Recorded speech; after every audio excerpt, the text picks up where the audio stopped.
Cool. Yeah, ready. Okay, everyone's good to go? Yep. Yep. Okay. When we last left our party, they had successfully tracked the source of the drums that were previously but a faint noise in the distance. And upon locating the source, they've come to understand that there is an encampment of the lizard folk. Sorwin was able to get a good once over, so got a rough lay of the land to see quite a few lizard folk seem to be amassed at the foot of the cliff, and what there were other indications of tents, of wooden cages, of seemingly a kind of organized labor, all to the sound of this drumbeat. Our party also encountering a strange structure made of stone. Unsure exactly as to its function, but upon coming across this structure and laying waste to the enemies they found defending it, at the risk of pursuit, they have begun to flee from those that are hot on their heels. And from there, we will take off. So the party has just left the scene of battle. Morris, the fatigue of these continual exertions is beginning to weigh you down a little bit. Your arms and legs are starting to feel heavy, and you know you won't be able to carry yourself as quickly as you normally do. Oh, my back.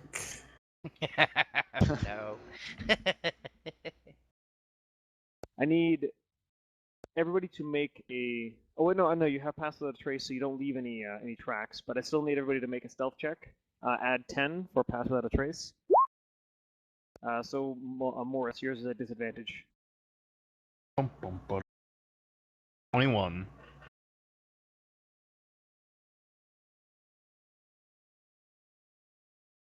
Wait, 21? What? 11 plus Got 10. 11. Yeah, plus 10. Oh, right. Boom, boom, boom. 35. And I need stealth from Honos. 35, wow.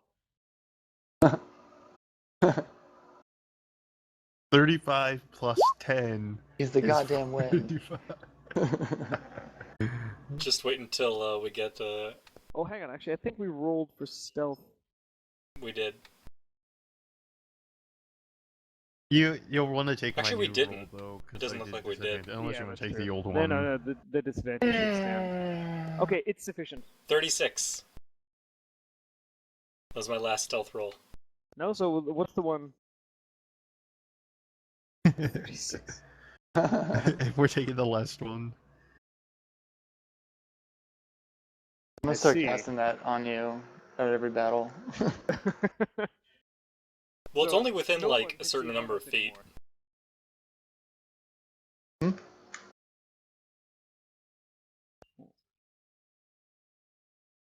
30. Yeah. Yeah, but I think it's within that are within 30 feet of you when you cast it.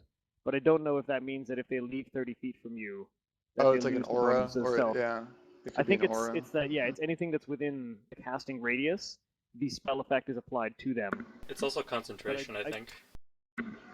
Well, yes, but so It it's is concentration to concentration, maintain it. yeah. But I don't think it states in this that if you move more than 30 feet away from the caster, that you lose the bonus. Like it would state that specifically if you were going to lose it. Anyway. Well, it depends what the radius is. Well, yes, I'll but, look at it. I mean, regardless of the radius, it would probably state if you would lose the effect after leaving the radius of the spell.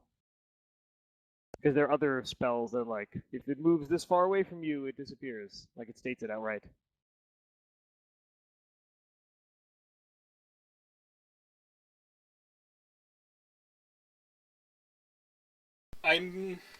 From the wording, it seems to me that you have to stay in range. Okay. Because it says, for the duration, each creature you choose within 30 feet of you, including you, No, it It doesn't just- say for the it- duration.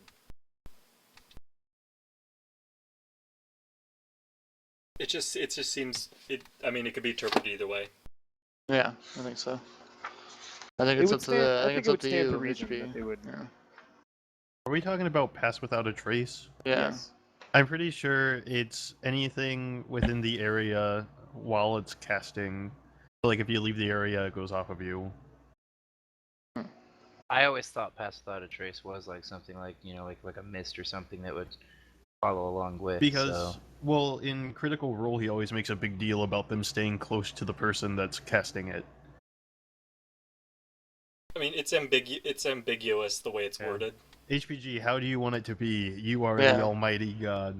I'm gonna say that you have to be within 30 feet to gain the benefit. It would, to me, it makes when more it's sense. when it's casted or during the entire Yeah. duration. Can you leave and come back? I guess would be the question. I wouldn't say you can leave and come back. No, if it's Okay. the kind of thing that has to be constantly maintained, like if it's a concentration, then in my mind, it's something that Sorwyn has to maintain, and so the effect is in application to him.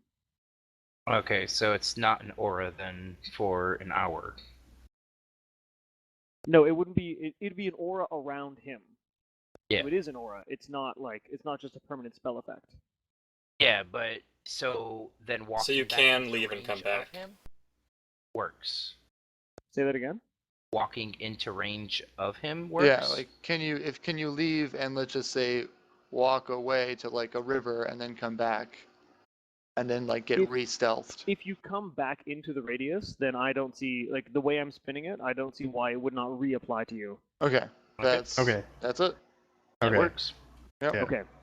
That's Cool. what we thought. It Nice just debate. was. Yeah. Okay. All right. Yeah. So Hooray. We all agreed. So the party is currently retreating away from the cliff face with this stone structure.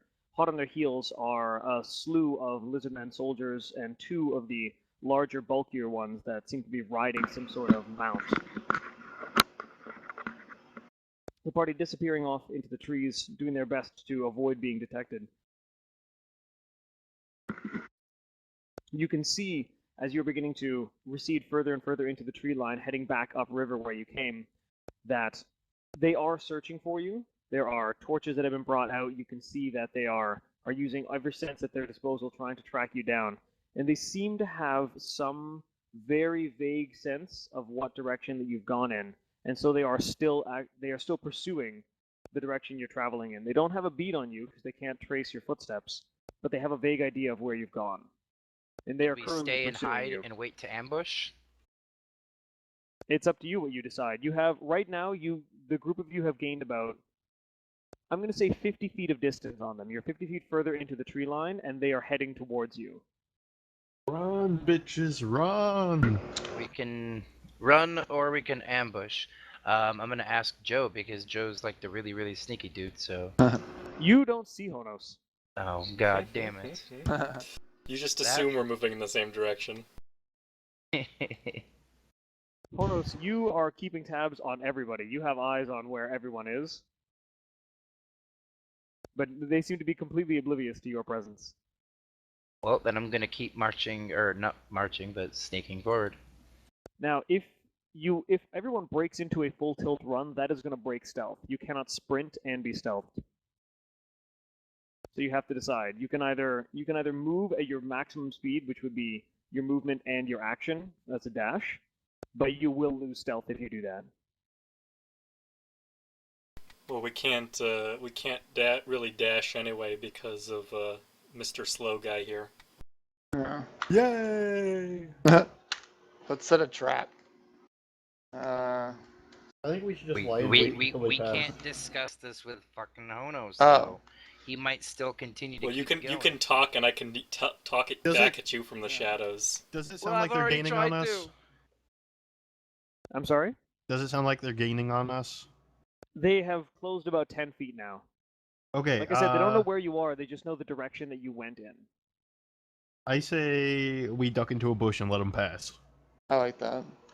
All right. Yep, that's what I I would like agree. to do. And if they do continue to find us,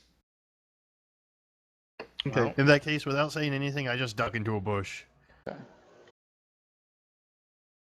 All right, we'll say that the group of you manage to mutter amongst yourselves what your plan of action is. All right. I stay near Soren. I'm gonna- stay within Pass Without a Trace.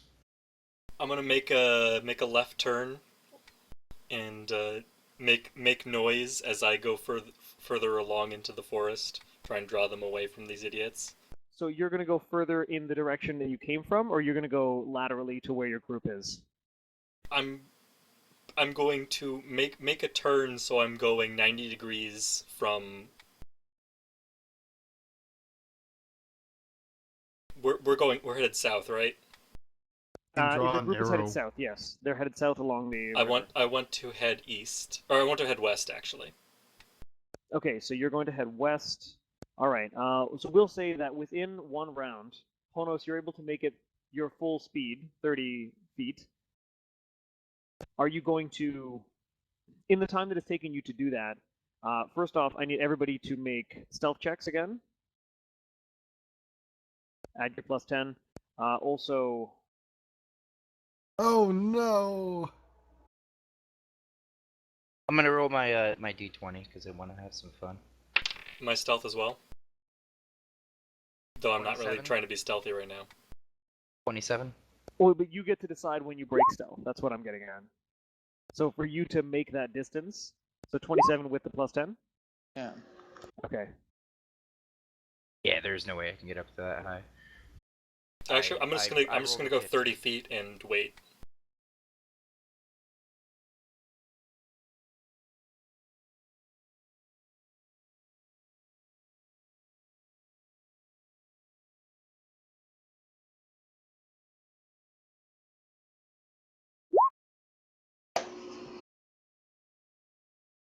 Okay. So as Morris, Theon, Mindardus, and Sorwin, the group of you do your best to bury yourselves within the underbrush or conceal yourself behind any kind of local flora, any plant life, debris, whatever it is at your disposal. You do your best to conceal yourselves. You can begin to see the lizard folk they're not moving at full speed, they are searching as they go. So as of right now, they've gained about, seeing as the group of you have stopped, they've gained roughly 30 feet or so, so they're about 10 feet away right now. And you can hear the crunching of footsteps in the undergrowth. Are they close enough to hear me?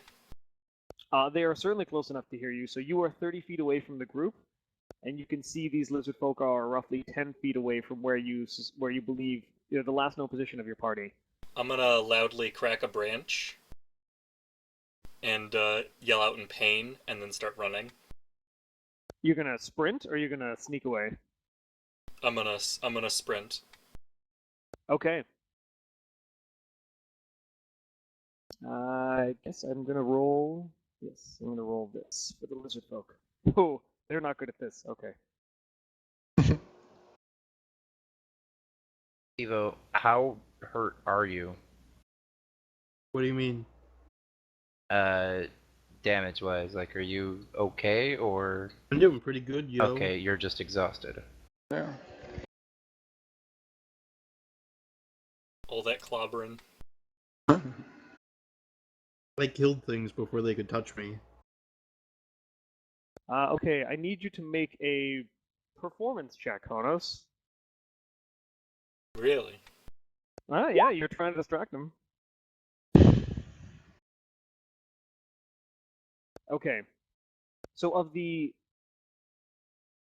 there's approximately 6 lizard folk that are approaching the direction of the party. When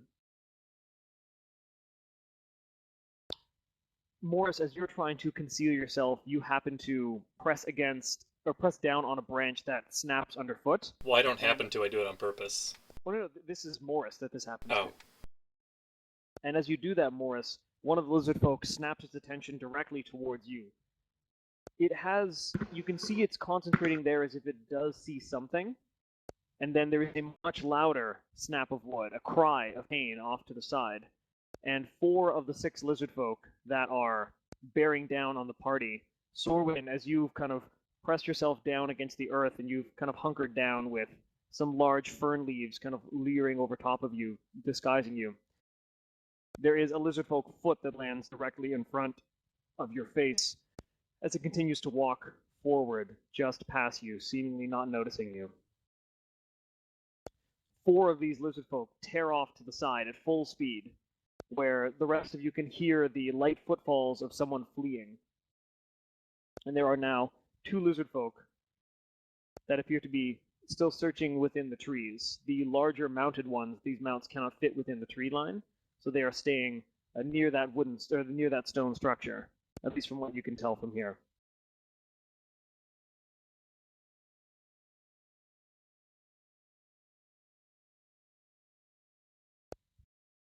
So, Honos, you now have 4 lizardfolk that are bearing down on you. I'm gonna double dash my way out of there. Okay, which direction are you heading? Back towards your party? Back towards the stone structure? I wanna the direction you came from? just lead them straight away until I get out of earshot, and then I want to start sneaking back around towards them.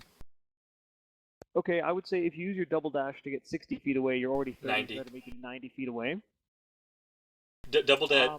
I can dash with my minor action as well, so I'd be moving 90 feet per round. Oh, so you would gain 90 feet. Okay. No, I gain. It's. I move Yeah, total you would 90. move, yeah, a total of 90 feet on top of the 30 you already have, so you'd be 120 feet away. Yeah. Okay. Then I will say that you were able to get 120 feet away. However, the lizard folk that are pursuing you see you fleeing, and they are going to make their javelin attacks. Now, you are within partial cover because you are in the tree line, and you're a very difficult to hit target. So, How heavy are the trees? I would say they're spaced roughly 3 to 4 feet apart. And there is a variety of small saplings, roots, branches, underbrush, Okay. ferns, and things like that. So just kind of foliage and just shrubs and bushes. However, this part of the forest features a lot of deciduous trees, so the ground and the earth are very soft, and it's very fertile ground for smaller plant life. So there's stuff that's kind of your waist height, and then trees that are varying heights coming up from there. Don't kill me, bros. Okay. Your AC is 14. 14.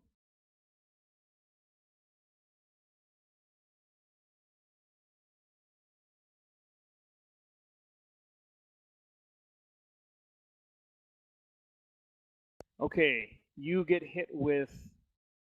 Oh no, the half cover. Okay, so that gives you it makes you 16.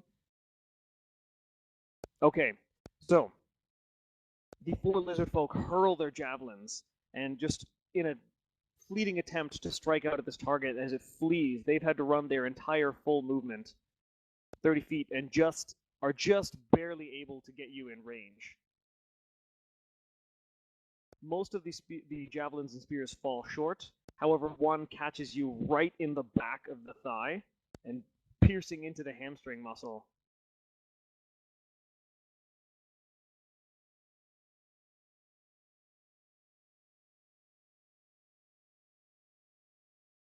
Dealing 10 points of piercing damage. Ow. Well, that was a natural 20, so that didn't Ow. hurt so much. Damn.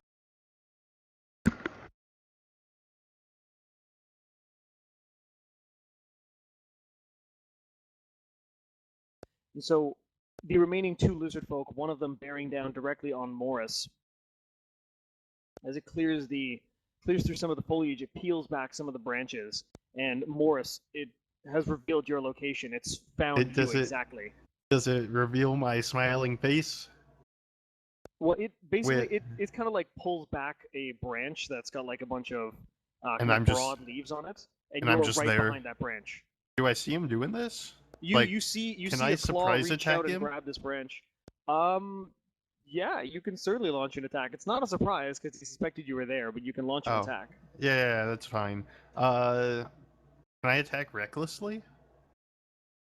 You have to be raging to attack recklessly. I don't think so. Are you sure? Let me double check. When you make your first attack in your turn, you can decide to attack recklessly. Blah blah blah blah blah. No, so you don't have to be raging then. No, it doesn't say anything about rage. Okay, then yes, you can definitely make your attack reckless. Okay, I think I can attack twice too, right? Yes, you do, because you're level 5. Heck yes, I'm going all out on this bitch. Alright, make your 2 attacks. Now, do I get disadvantage on these because of my exhaustion, or is that only ability checks? It's ability checks. I think you need Okay. a 3rd level of exhaustion to have disadvantage on attack rolls. Okay, cool. I'm fine with that. Okay, so the first one misses, the second one connects, dealing a total of 15 points of slashing damage. Cool.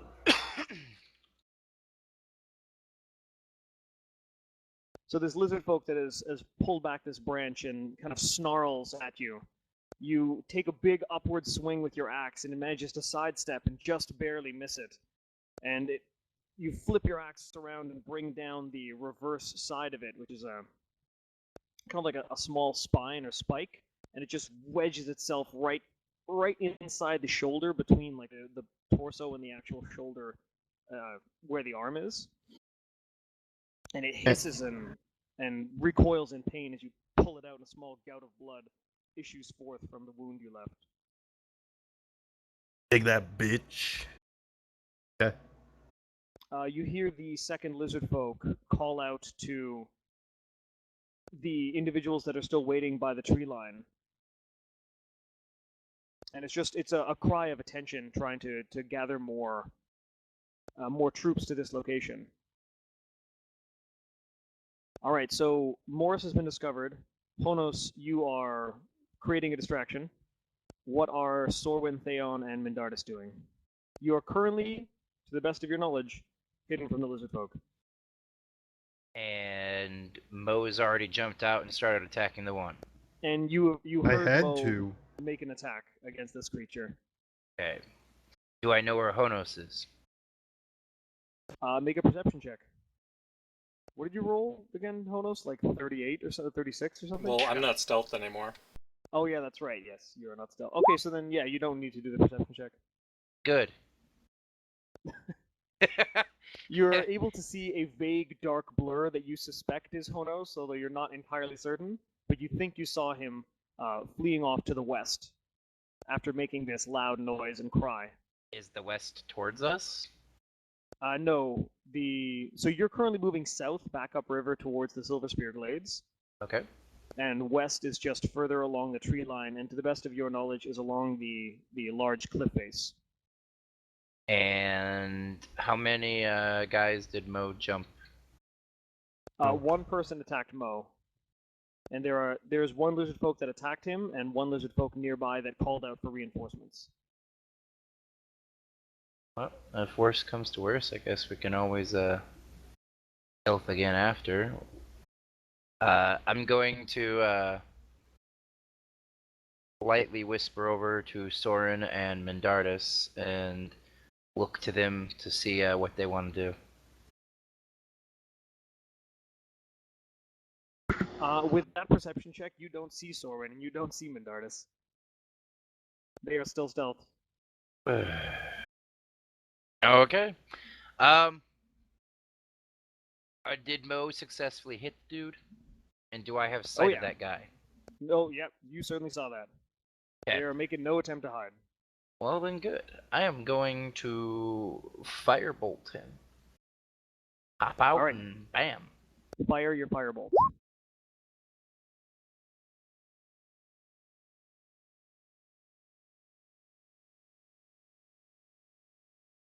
So Morris, as you dig the reverse end of the axe blade into this creature's shoulder and then pull it back, it snarls at you, and then you see a burst of red-orange light from behind this creature, and you can see the portion of its throat at the back of its body that actually is destroyed, and small jets of flame actually issue forward from its mouth, almost like it's exhaling flame. I can cast magic from my axe. You're not that dumb. Yeah, no, I'm not. In an attempt to be funny. Oh, that's funny. All right, So I- so that is Theon's turn. So what are Mindardus and Sorwin doing? So I take it that guy's dead then? He's dead. He is definitely dead. Okay. And Had there's to like- check. There's another guy right there, right? There is another guy, and actually, you know what? I gotta make a roll. Give me a second here.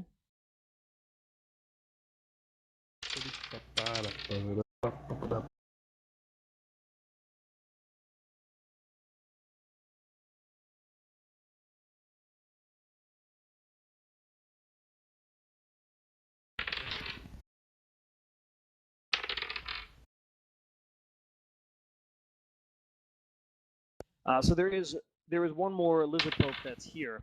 What are you gonna do, Minardus? If I stay in like hiding, and can I fire my bow, and would that reveal me? Firing your bow will reveal your location, but because you are currently hidden, I will give you advantage on the attack roll. All right, I'm gonna attack him with my short bow. All right, fire your bow.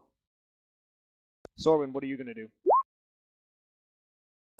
So as of right now, there's Oh. two guys. There's one guy in front of us. There's one guy that's a little further behind your group, so that where you all went and kind of took cover, he's Uh-huh. maybe 5 feet away at this point, and he turned and yelled for reinforcements.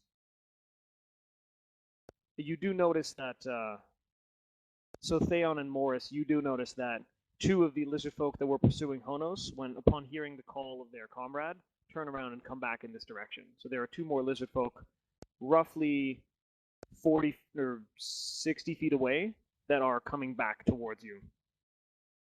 How many? There are two of them that are coming back.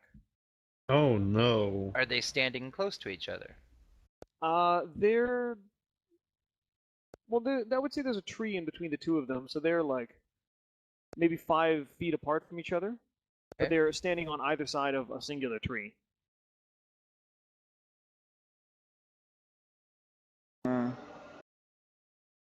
And they spend their full movement. No, they spent their movement attacking Can I Honos. So yeah, they don't get any closer.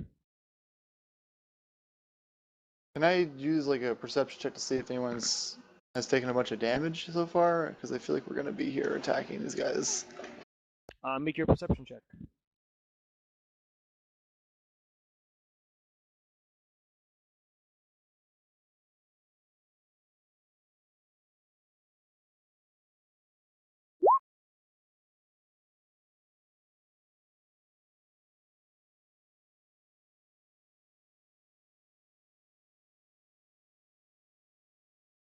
One have a lot of damage taken.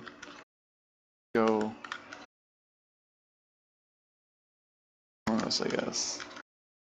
I'm All right, waiting for HPG to Yeah. give us the what's okay. what's everybody's HP at? Just type it out in chat.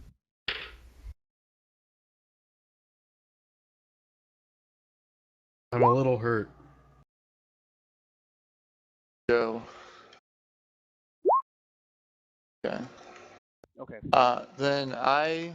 So Go you see Honos take what looks like a pretty nasty hit to the back of the leg Yeah. from a spear as he's fleeing. And aside from that, Morris himself, he's taken a couple of hits, but he's a pretty tough guy. He looks fine. Okay, yeah. He's probably all right. Mindardus has suffered a Ouch. few hits here and there, but he's doing okay as well. And Theon seems untouched. Okay. Jeez. Okay, then I move over to Honos.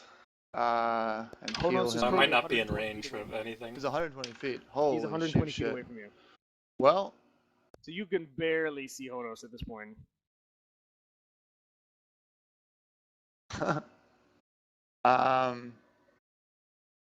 used all my spells. I guess I just start heading towards Honos. These guys seem fine, and I All can't right, do so you're any of their gonna- spells. Just Okay, so remember, you're gonna break stealth, or you're gonna just run there? How are you gonna do this? Oh yeah, then you guys lose the stealth. Fuck. Well, they're not stealthing we've anymore. already Oh, that's lost something more, the yeah. stealth. It's only you that's stealth right now. Yeah. Well, I don't really feel like attacking, so I'm gonna head towards. Yeah, I'm gonna break stealth and head towards Honos. All right. Yeah. The lizard folk seemingly now aware of where everyone is.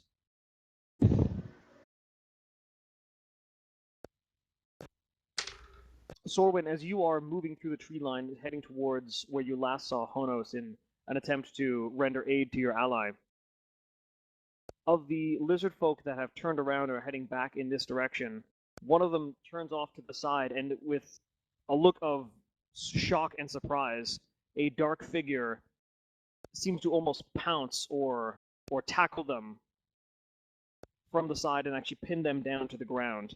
And you can see the very, very fast flash of limbs of lizard folk kind of coming down on that target. And that brings us back to the start of the round, which means Honos, you're up first. I'm gonna move 30 more feet west.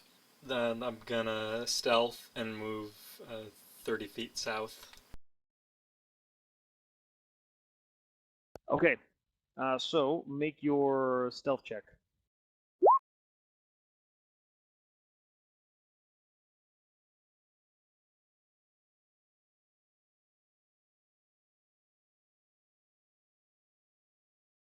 So Honos, after taking this blow, you do your best to move as far as you can further west. And then ducking behind a tree and a fallen log, you're able to break line of sight and actually swoop out and immediately make a 90-degree turn heading south in the nearby to the direction you came from. And seemingly you have your pursuers have lost sight of you. As far as you know, they do not know where you are.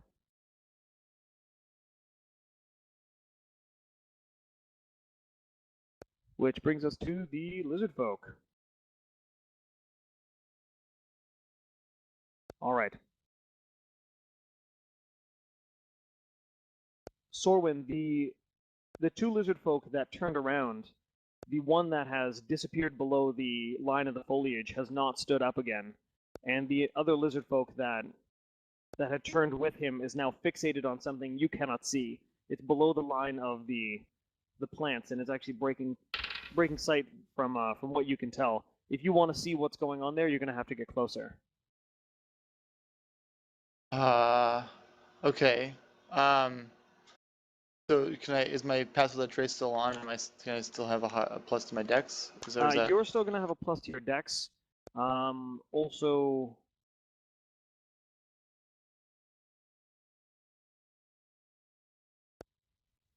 Theon, you are the one lizard folk that is still around. Saw you basically just explode the back of his friend's head, and he is going to launch an attack against you. He's going to bring this wooden club and swing it horizontally towards your midsection.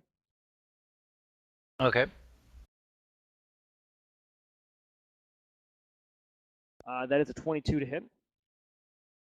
A 22? Yes. Holy shit. They rolled an 18. Yeah. Yeah, that You take That 5 definitely points hits. of bludgeoning damage, 5 points. and then the jaws lunge forward, trying to bite you. And that is an 11 to AC. Does not hit. All right, so the wooden club swings and impacts you right in the side. You feel it may have cracked a rib. It's because of the solid connection that it gave your body, but it was enough of a wake-up call to see the now somewhat familiar style of combat of the lizard folk.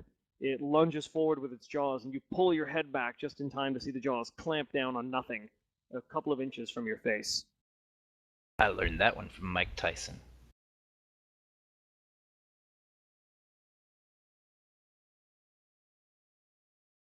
The last lizard folk that was pursuing Honos is continuing in that direction, but is seemingly unable to pick up the trail of where this very, very quick old man has disappeared to. As a result, he is turning around and heading back, but he spent his entire movement Yeah, he spent all of his movement getting over there, so he is currently 60 feet from you, Sorwin, when you start your movement. So where are you going? I'd like to creep ever so gently closer towards what is occupying the other lizard man's attention. Okay, make a stealth check with +10. I don't know how to add the +10, so I'm just gonna do that. And then boom. Oh, fuck. 14, I guess, isn't terrible. So the lizard folk that you're beginning to close the gap on doesn't seem to register you. He's very focused on whatever it is that's in front of him. So you're able to get your full 30 feet of movement up to him, so you're now within striking distance. So, my headphones just cut out for like maybe 10 seconds there. So you've been able to stealth up towards this lizard folk who has not noticed you, so you're now within, if you want to be, you can be within melee distance. No, I don't really have much armor. If I were to cast Bark Skin, does that take me out? Does that reveal me at all? I don't understand. Let me see. What are the components of Bark Skin? I have it right here. I think it's concentration. Oh, so if Concentration. you do Bark Skin, it will drop Pass Without a Trace. It drops. Okay, all right. Yeah, I didn't know it drops it. Okay. Okay. VSM. I want to cast Bark Skin and hit this guy in the head. All right.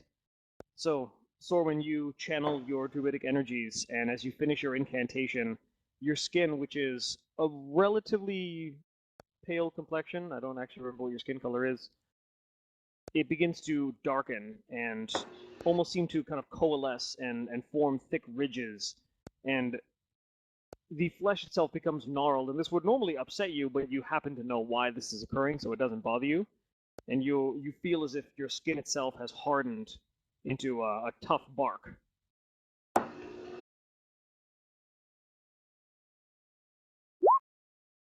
Alright, so that is your action, your movement. Wow.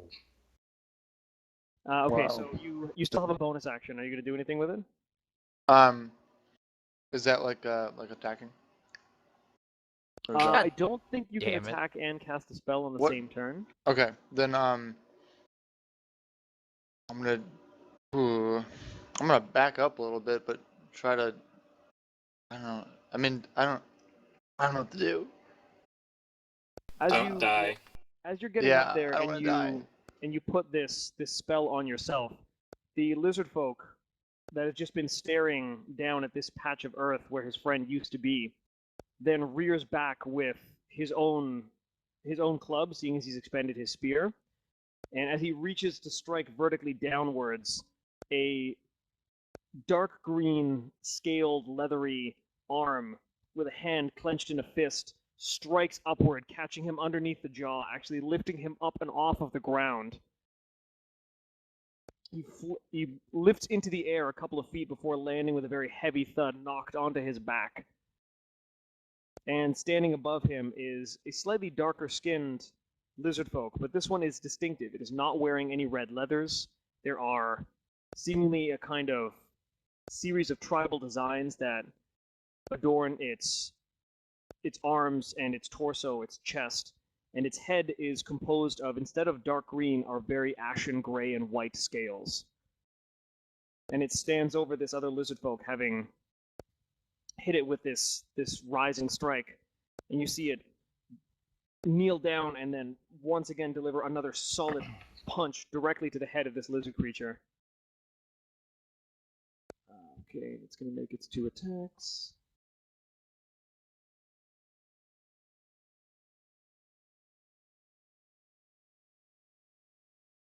I hope he's a friend. Something tells me no. Although it could be our friend. Alright, and so it's dealt some pretty severe damage to this lizard folk that is still knocked on its back. And so this new arrival is standing over him looking down, and you can see both arms are taut, the muscles flexed, and the fists themselves clenched tightly. We still have Morris, Mindardus, and Theon. What are you doing? Me? You said a guy just came in and destroyed one of those lizard creatures? Yes, he actually just finished beating the second one. Or well, he hasn't beaten him, but he's The knocked second this person one over. that was around me? No, there is still one. There's the one that attacked you is still there. That was the one Okay. that was left over from the initial two that stuck around when Morris made that sound. While I am using a spell, can I speak out to this newfound arrival? You can now. If you're making a spell, what is it? A ranged spell or a melee spell? It's a frostbite. 60 feet range. You Okay. cause numbing frost to form on one creature that you can see within range. All right, you are making a ranged attack from within melee range. You are at disadvantage on the attack roll. Gotcha. Should I say what I want to say before this or after? Well, why don't you make your attack roll and then tell me what you want to say? Oh, that's right. I don't have disadvantage. That would mean he gets advantage, right? If it was a deck save, but it's not. Oh wait, this just hits automatically, and he's got to make a save. Yes. Oh, okay. So then, yeah, you didn't have disadvantage on anything. All right, so DC 15 Constitution.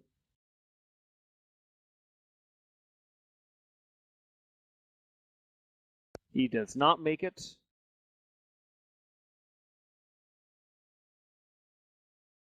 All right, so the lizard folk that is nearest to you has taken 3 points of cold damage and has disadvantage on the next attack roll it makes before the end of its next turn. So there are currently... There's the lizard folk that attacked Theon. There is the prone lizard folk that has been attacked by this stranger. And there is the lizard folk that was searching for Honos that has now given up on the search for Honos. So we still have Mindardus and Morris. Your turns. Can I shout over Oh, yeah, to the other guy in Draconian and say he is a lizard guy, right? He is a lizard folk. He's just. I would like to shout out in Draconian just really quick as I'm, casting Frostbite. Friend or foe? All right. So, you have said this out to this creature. They have not yet had the chance to respond. Morris and Mindardus, what are you doing? I will shoot the guy that's right near me. Okay. Well, don't worry about the map. The map is not relevant to right now. I think game's just making a penis into... I'm just clicking, sorry. I fidget. That's fine. Fidget away.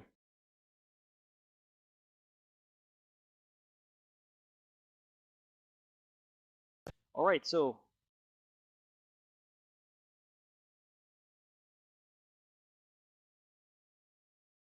Mindardus, you notch an arrow and let loose. This creature is very, very close to you, so it's an easy shot because it's not perfectly within melee range. You've got enough distance, so you're able to easily land an arrow in the center of its chest. Sweet. Charming, Steve-O. All right, Morris, what are you doing? Is there someone nearby? There is somebody that is within 10 feet of movement of you. Well, it would be It currently 20 has an arrow feet. sticking out of its chest. But yes, I want to attack him recklessly twice. All right, make your reckless attacks. Bam, bam. Thank you, ma'am. Oh, okay. Just connect.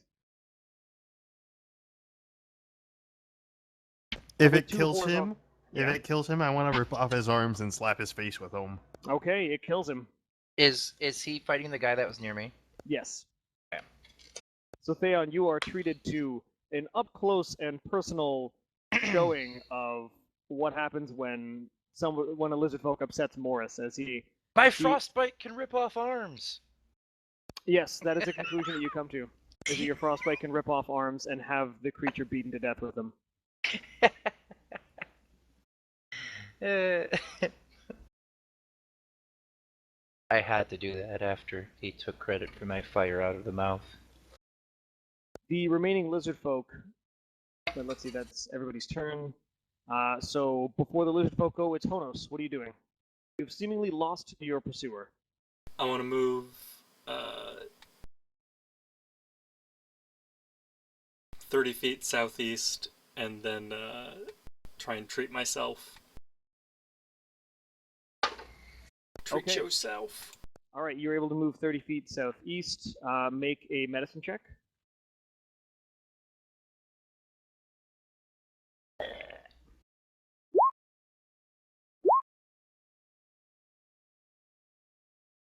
You are able to, out of your supplies, staunch the bleeding that is impacting your leg. I want you to roll a d4 and add your. Let's see, what is wisdom determined by? Is it, or sorry, medicine. I think is wisdom. Yeah. Okay, roll a d4 and then add your wisdom modifier.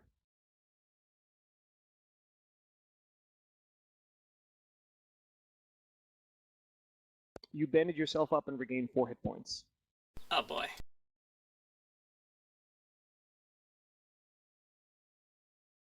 All right. It is the lizard folk's turn now. The one remaining lizard folk that seems to have been unassailed, the one unsuccessfully looking for Honos, seeing his allies rapidly disappear, is going to duck and actually get down onto its belly, and all of you lose sight of this creature, but you do hear a very rapid slithering off in the direction of the tree line to the north. So he completely ignored me? No, this is the one that was chasing Honos. Oh, This is the one okay. that was 60 feet away from So he's Sorwin. running away. Seemingly. Gotcha.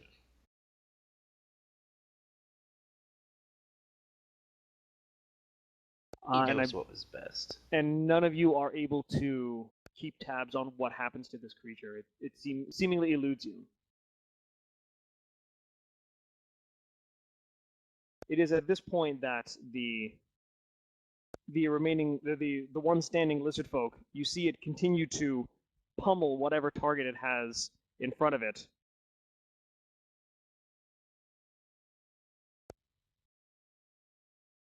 So Sorwin, from your position, you can hear the repeated impacts of flesh against flesh and the crunch of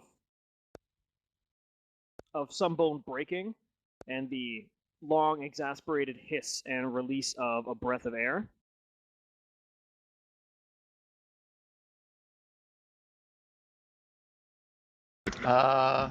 And the lizard folk then stands up and turns towards Theon, the one who issued the message.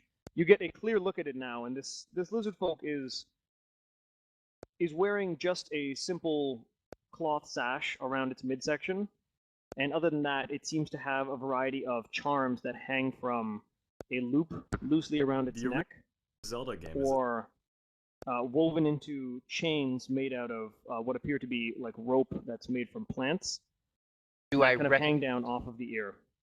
Do I recognize any of these charms as something that might be friendly? You recognize this creature as Husk. Tusk, yes. And so, Sorwin, you never having seen this creature before, it's unfamiliar to you, and you see it walking towards your ally, Theon, its fists still clenched, and slowly opening its hands. I quickly say, Husk, it has been a very long while. Where have you been? The creature pauses for a moment. I have been scouting, gaining information. I must speak with all of you.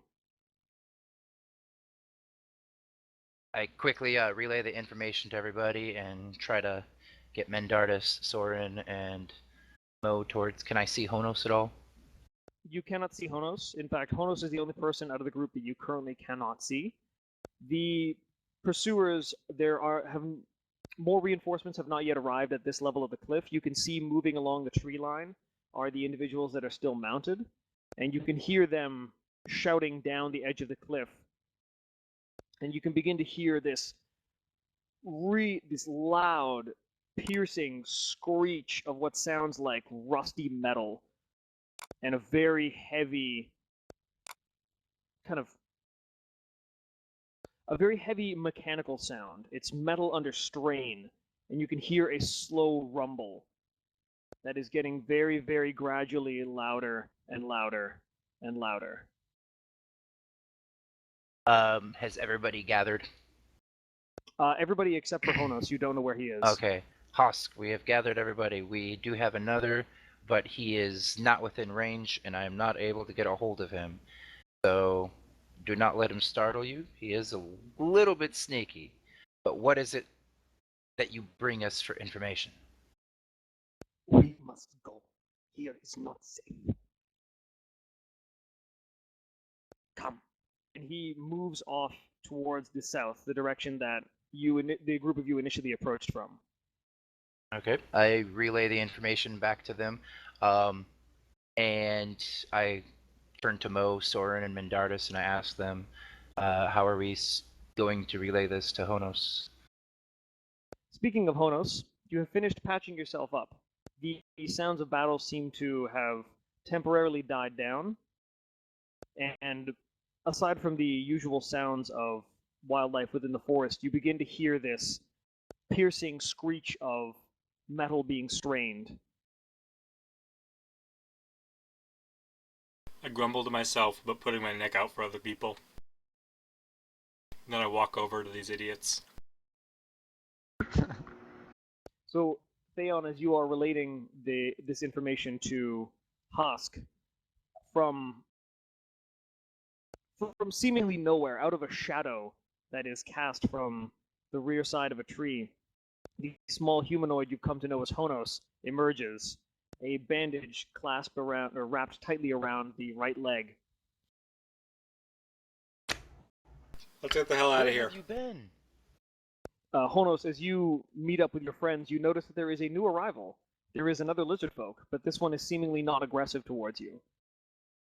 It's also different in that it does not wear any of the distinctive red leathers of those you've encountered before. Its head is a dyed ashen gray-white, and there are tribalistic tattoos that run up and down along the arms and across the chest of this creature. I usher Honos to go south with us as I relay the information and who I don't Hosk care. is. Let's get the hell out of here. We're All already right. going. So the group of you continues to head south.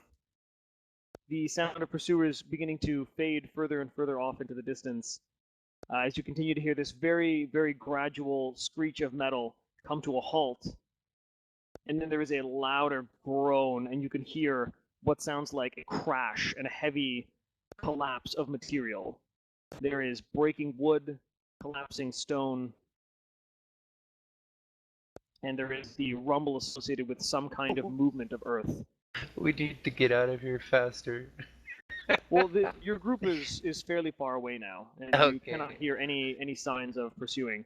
We'll say that collectively you're beginning to travel at normal pace back up the river. Okay. I'll use the bathroom. I'll continue with the group. Okay. While the group of you are heading back along the length of the river, Hosk begins to speak to you. It is good that I have found you.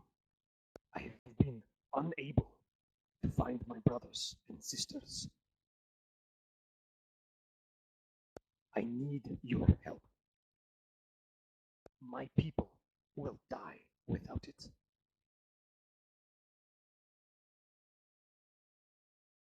We cannot have this war between us, my tribe, and the elves. Oh. If they do this, they do not do this of free will. It is the will of Otum's master. And as he mentions this name that you've heard mentioned once before by some of the other lizard folk, this name Otum, You can hear in his voice, and you can see his hands once again tighten and clench with seeming rage.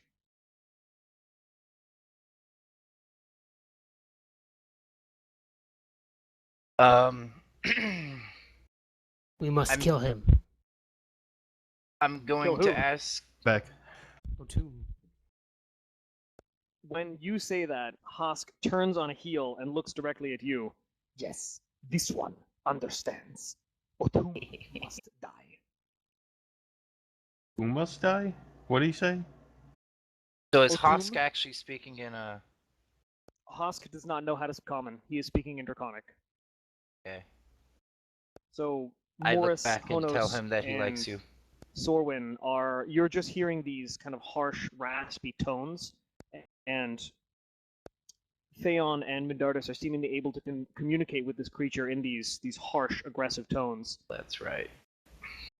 Sorwin, you recognize some of these sounds as associated with certain incantations, but more for magic that is arcane in nature and not druidic.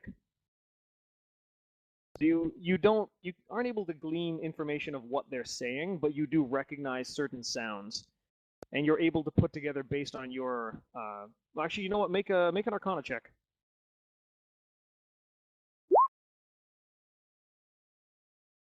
So you're able to piece together that they are probably speaking Draconic, just based off of the sounds and the fact that you know that in its initial forms, magic was and still is written down, and old incantations and like the origins of magic all come from the Draconic language. Yeah, Well, they do. My friends aren't attacking, so I'm not attacking. Your friends are not attacking. They're seemingly having Yeah. a conversation with this creature. Yeah. We've been running, so. Oh yeah. I continue to run. So as the group of you continue forward, eventually Husk, he turns on a heel and faces the group of you. We cannot delay. If we are to do this, we must attack. We must strike down Otum while he is vulnerable. Where is this Otum? Otum is in the home of my tribe, deep within the swamp. And he points in the northern direction, the location, or the direction that you all were coming from, the site of this, the direction of this stone tower, this sound of rumbling and screeching. My tribe, nearly all, are enslaved or made to serve his will. They construct some machine made by dwarves. This is how they will bring our army to your village. If this happens, there will be many slaughtered. I do not wish to see this happen to my tribe. If we can kill Husk, Otum, not Husk, that's who he is. Otum. He said Otum. Yeah. If we can kill Otum, then this stops. My tribe has no reason to fight. If you wish to save lives of your kind, the Smoothskins, and my kind, this is how it must be done. If there is indeed Otum in your swamp and we have to go into your home, wouldn't it be that your brothers and sisters are going to fight us as well? How do we get into there without causing casualties of your family? Some death is inevitable. But my brothers, my sisters, would not fight with them, would fight Otum, but I cannot find them. And as he says that, he runs his hand along the blanched white surface of the scales that cover his head, and his snout lowers and his eyes close for a moment in kind of contemplation or reflection before raising his head up again. We have a chance now. with so many of my people here on this construction. Otum has little protection. He is dangerous, but without the support of my tribe, he is vulnerable. If you will not help me, I will do this myself, but I come to you for aid. It's at this point that he actually kneels down onto both knees and puts his head straight down against the ground. Help me save my people, my tribe. I quickly look back at Honos and the others, and I ask them, and mentioning that maybe we could perhaps get his help after we help them, going to... What's that So- mountain called? Cinderin. Cinderin, yes. So he's just asking for help killing something. Yes. All right. I'll stick my great axe in the ground in front of him, and I know he can't understand me, but I'll still say, you helped us before, so we should help you. And I give him a He- thumbs up. He stands up, and he gives you a thumbs up right back. I push his thumb down. Damn it. I ask He him, pushes your thumbs down. What's up? Sorry, I ask him, do we have any time to rest and heal?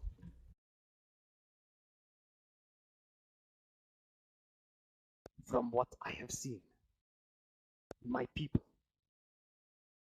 will finish their task, this construction, after 3 suns. We have until then. Well, let's Ooh. make camp then. Shouldn't we, I would still tell like the to get elf away. peoples what's going on? Yeah, probably. That's Okay. up to you guys. Yeah, I want to know what's going on. How far away is the elf people? You've been walking backwards while this conversation's been happening. It took your group initially roughly 2 to 3 hours to make it to the river gate, and then perhaps another half an hour or so to make it from the river gate to the edge of the cliff. So at this point, you've got maybe another hour left on your journey, and the sun is beginning to set. So it's approximately 6 p.m. Okay, then we should probably go back to the elf village, Yep. prepare, rest, and then head out. Yep. Can we bring this guy with us? What? I don't know his name. Husk. Husk. Husk. Can we bring Husk with us? I You want him tell to him what you come. guys want to do. I want would him to like- come into the village with us, cause I would like to explain to him that we could probably, help him out with an even greater amount if he can come in and Speak his piece. speak his piece. Thank you. At the mention of going into the elven village, you can see Hosk's facial expression changes and his nostrils flare, and you hear, I will not set foot in there. They will destroy me. Can I insight this? You can certainly make an insight check. can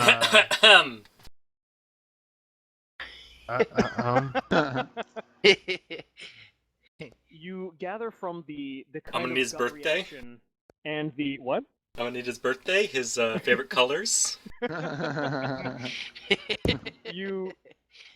You gather from the way he reacts to it and how it is such a strong reaction that this is more an irrational response based out of fear, given that he's probably associated that village with nothing good for his people ever. So from his perspective, it seems like you're asking him to basically walk into prison. Does it look like I could knock him out I'm gonna put my if hand I got the drop on him? on his shoulder and give him a thumbs up, and that should persuade him. Because I want you know to- how these negotiations work. I want you to make a persuasion check. Honos, I want you to make a... Well, actually, you know what? With that insight, I think I'll consider it all wrapped up. You could probably take him if you hadn't been injured earlier. He seems like he would put up more of a fight than your average lizard folk. He seems a little bit more resourceful, a little more dangerous. But he's not really any match for. He's definitely no match for Morris. He's probably no match for anybody that is physically a capable physical fighter out of your team. Then I would like to step up and tell Hosk, and pull Soren to the front of the pack, and let him know that he is a druid from the village, and he knows the head druid, and his inner circle is a more holy place where there can be no killing, and he would be safe there. We Alright, just need so- for him to describe his piece. Okay, so I'm either going to have Morris and Theon make persuasion checks by themselves, or one of you can give advantage to the other. How would you want to do it? Since I'm exhausted, I wouldn't mind giving advantage to someone else. All right, Theon, Okay. make your persuasion check with advantage. Should I roll dice, or you want to actually see this? Just you can roll the dice. It's up to you, man. Okay. I'll believe you. I'm gonna roll the dice. 20 out. That's the D12. 20. You- I also have a +7, so. So you rolled a what? Hang on. I haven't rolled. Got a 5 on the first roll. And a 2 on the second. So you have 5 plus 7, so 11. Eh, Or no, Can I 12, see 12. can I see the beads of sweat going down Drax's Oh my character's god, face? I should have done it with this! With what? Oh shit. Well, shit. you Yeah. rolled the dice. You rolled the dice. You wanted Yeah, to do that. I know. Can I see the beads of sweat going down Drax's face? You can see Hosk's expression as he looks towards Theon. He looks towards Morris. He kind of goes back and forth between the two of you, and you can see this kind of like squinting glance, like he wants to trust you.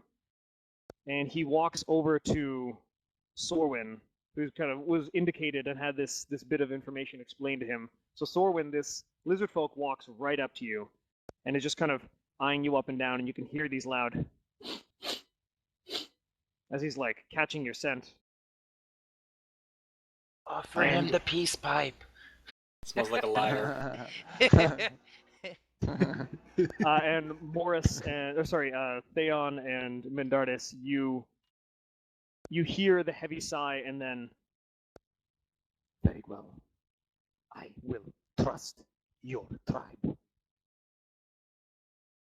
I speak to Hosk one more time and I say, I will defend you if need be. He takes a heavy nod, and the group of you continue to press forward towards the village. Wow, he's putting a lot of trust in someone like Drac. I know, yeah, right? he doesn't seem very smart. after Because those rolls, Drac mage hands everything. I haven't mage handed it since like the fucking second day. Based off of your insights, Honos, you gather that there is a level of desperation that this creature possesses in the way that it moves and the way that it speaks. It implies to you that it has no other option. This is its best bet for trying to get what it wants, and it has chosen to do this. So the group, as you continue to press towards the village, actually, I guess we can switch the map back to the Silver Spear Glades. While we are walking towards, I want to, make certain with Soren that the Elder Druid will listen to what he has to say. What's this nonsense? I give him the thumbs up. So many maps. Yeah, but it's all locations most of you have seen before. I didn't reveal anything new.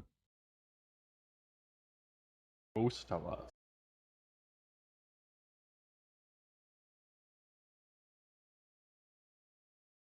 Eyeball. Okay, so the group of you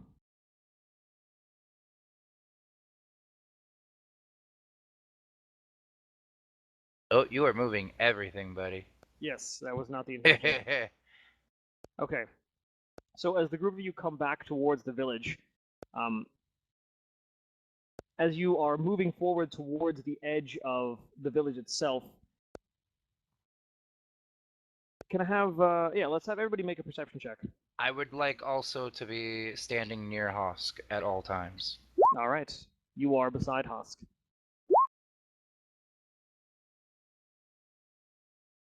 We're rolling perception. Everybody's rolling perception. Perception. I'm still annoyed about my leg. I got disadvantage, by the way. Oh my That's not a crit. god! You do get disadvantage on that. But I got a crit too. Yeah, you did. Okay, so Wait, you got an advantage on that, Drek? no, he No, just I rolled a just crit. got a normal crit. Oh, I was looking at the wrong thing. Okay, yep. So Honos, you are distracted by your leg, and you don't notice this. You continue walking, but Theon actually reaches forward and grasps your shoulder. And as the two of you stop, Honos, you were previously looking down at your leg. You look forward, and you notice that some of the grass and the plant life in this area, it seems to be pressed up against an invisible wall. And so the grass itself seems to be touching something, but you can't see what it's touching. It's just pressed up against something invisible. So I take it that this is what Arari was talking about when she mentioned a shield. As you move up towards it, Theon, you reach your hand out and just graze the surface of this very lightly, and it seems to shimmer green, and a series of what look like sparks actually kind of drift forward off of your fingertips where you make contact with this, and you assume that yes, this is what Arari was referring to. You also happen to know that it is not dangerous. It is a system of detection. Oh shit. Who cares if they know we're here? We want them to know we're here. No, not we. Hosk. So what? We're with him. Let's Yeah. go. All right, you walk forward, Morris. I walk through that thing. I walk All through right. that. I make it my bitch. I make sure Hosk stays near me. Okay, so the group of you begin to pass through this. Now, let me just check something here real quick. Do. Hey, Morris, what's your alignment? I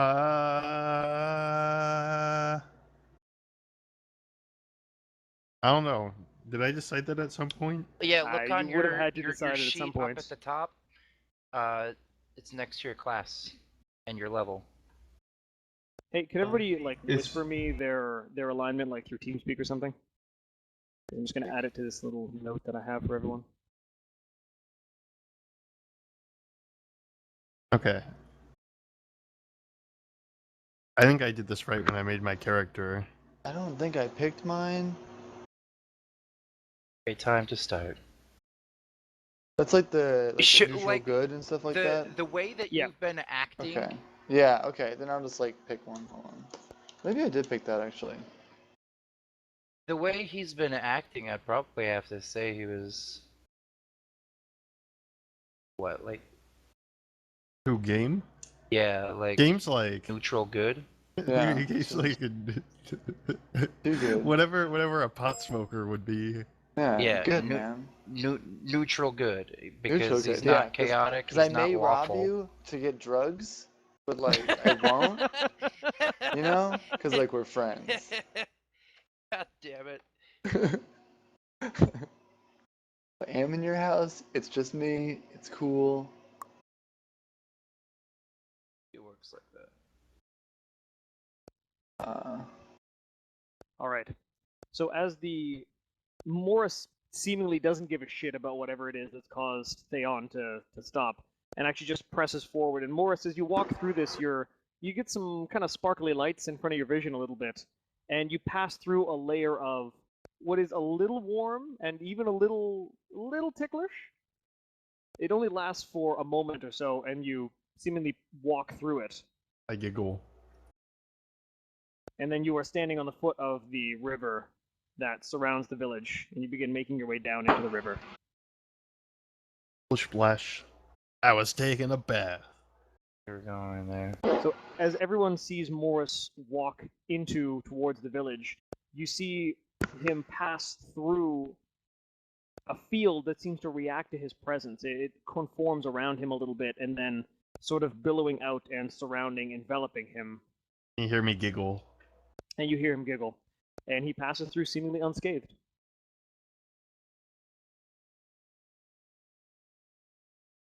Forward and onward, then. Onward and upward. Everyone passes through this field, and as all of you move through the surface of the river, when you went down the embankment, the village looked normal. By the time you actually cross the river and climb up the other side, there are 8 individuals, 4 of them with bows, arrows notched, pointing in your direction, and a few others with various short swords drawn. Wait, bad guys? No, these are Gladeborn agents. They are forming a concave around the location that the group of you are approaching from. I give him a thumbs up. While standing in front of Hosk, I walk forward and wave. Thank you. That works. Make a persuasion check. And do. I'll say mission success. Mission accomplished. A persuasion check. Mediocre rolls. Thankfully, it's not hard to convince people who know who you are that you are who you are. And with a few words exchanged between some of the guards, you explain the situation of where you're coming from. And they seemingly have no problem accepting your story until they notice that there is a lizard folk with you. And in which case the individuals that had put their bows down, actually a few of them begin to bring them back up. And you see Hosk beginning to look around a little nervously, and he starts to kind of tense up and go rigid, starting to enter a bit of more like a combat stance. How far away is Hosk from me? I reach back there and just touch him to kind of like gently ease him. Did you just give him a reach around? Because if I'm close to him, I want to stand in front of him. You can be standing in front of him. And draw my great axe and say, if you boys want him, you gotta go through me. Yeah, and you said you were next to Hosk? Right now, I am in front of him, between him and the archers. The guards. Okay. Can I make sure I show off my pretty great axe so they can see how powerful it is? They certainly are aware of how dangerous you might be. The guard that Sorwin you were initially speaking to, explaining where you're coming from, he questions you. You have a captive. You brought him here for interrogation. He appears to be a friend, even an ally. He's in need of help, and we believe that we can help him here if he speaks to the elder. The end. The end. You can see that this individual is uncomfortable with doing this, but trusts you enough. And before he lets you go, that thing is your responsibility. See to it does no harm. Do we have to give up our weapons for this to walk back in? Well, we're not going into the middle yet, okay. are we? Oh, okay. I don't know. Well, you did say you wanted to speak to the druid, didn't you? Yeah. So yes, the group of you do go back towards the through the Silver Spear glades towards the grove of the Argent Oak. And as the group of you come out and into the grove, you notice that there is no one there. And Sorwin, you recognize your mentor, your senior druid, come up from one of the barrows. It's essentially it's a room very much like the one that the group of you stayed in. It's just from a different area, so there's probably more than one of these rooms beneath the grove itself. And he comes forward and sort of nods in your direction, glad to see you again, and takes a look around. You've brought some strange company with you this time, Solon. He needs to speak with you. This I don't know what he is exactly. What's his race? Lizard man. He's a lizard, Lizard folk. man. This lizard folk needs to speak with you. Perhaps we can help him.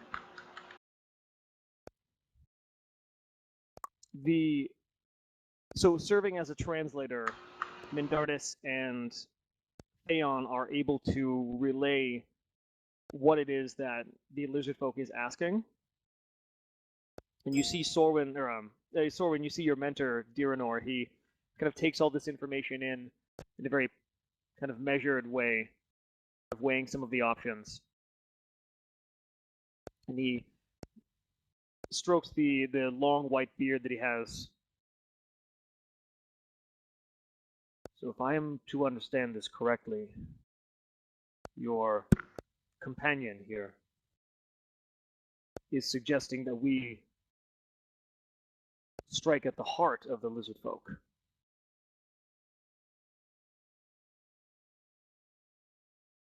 Is that correct? The heart as in an entity named Otum. Yes, their leader, you said? I don't know. Is it their leader? It's the leader Hosk. who's enslaved Hawk's tribe. Yes, that is And, correct. Yeah. They And yes, they work for him. Yeah. They're constructing some sort of war machine. So Hosk continues to relate the information through Theon and Mindardus. My tribe is not warlike. This is not our way. Some time ago, Otum was born to our tribe, but he is not like us. Our tribe wishes only to grow, to exist, to stay as one with our home. This is what Semwanya asks of us. And as he says that, he clasps a small, very, very well carved, probably the thing that has the most effort put into it of everything that this creature wears. Along a small leather cord is a very well carved stone egg. And as he mentions this name, Semwanya, he clasps this egg in his claw. But Otum is not like us. He is warlike. His mind has been corrupted, influenced. I know not what speaks to him. It comes on a great ship. Black. Many bones strewn about it. This is what becomes of those who are taken from here.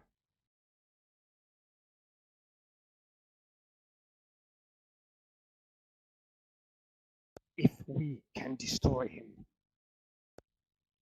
our shaman will take over once more. We will return to our ways.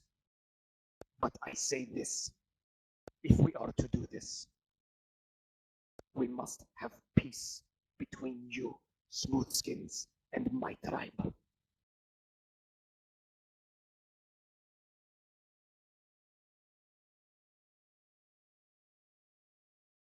You relate this information to Diranor. God damn it.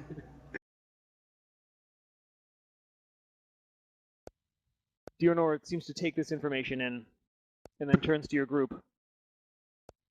I will not be the one undergoing this task. It is up to you whether or not you accept.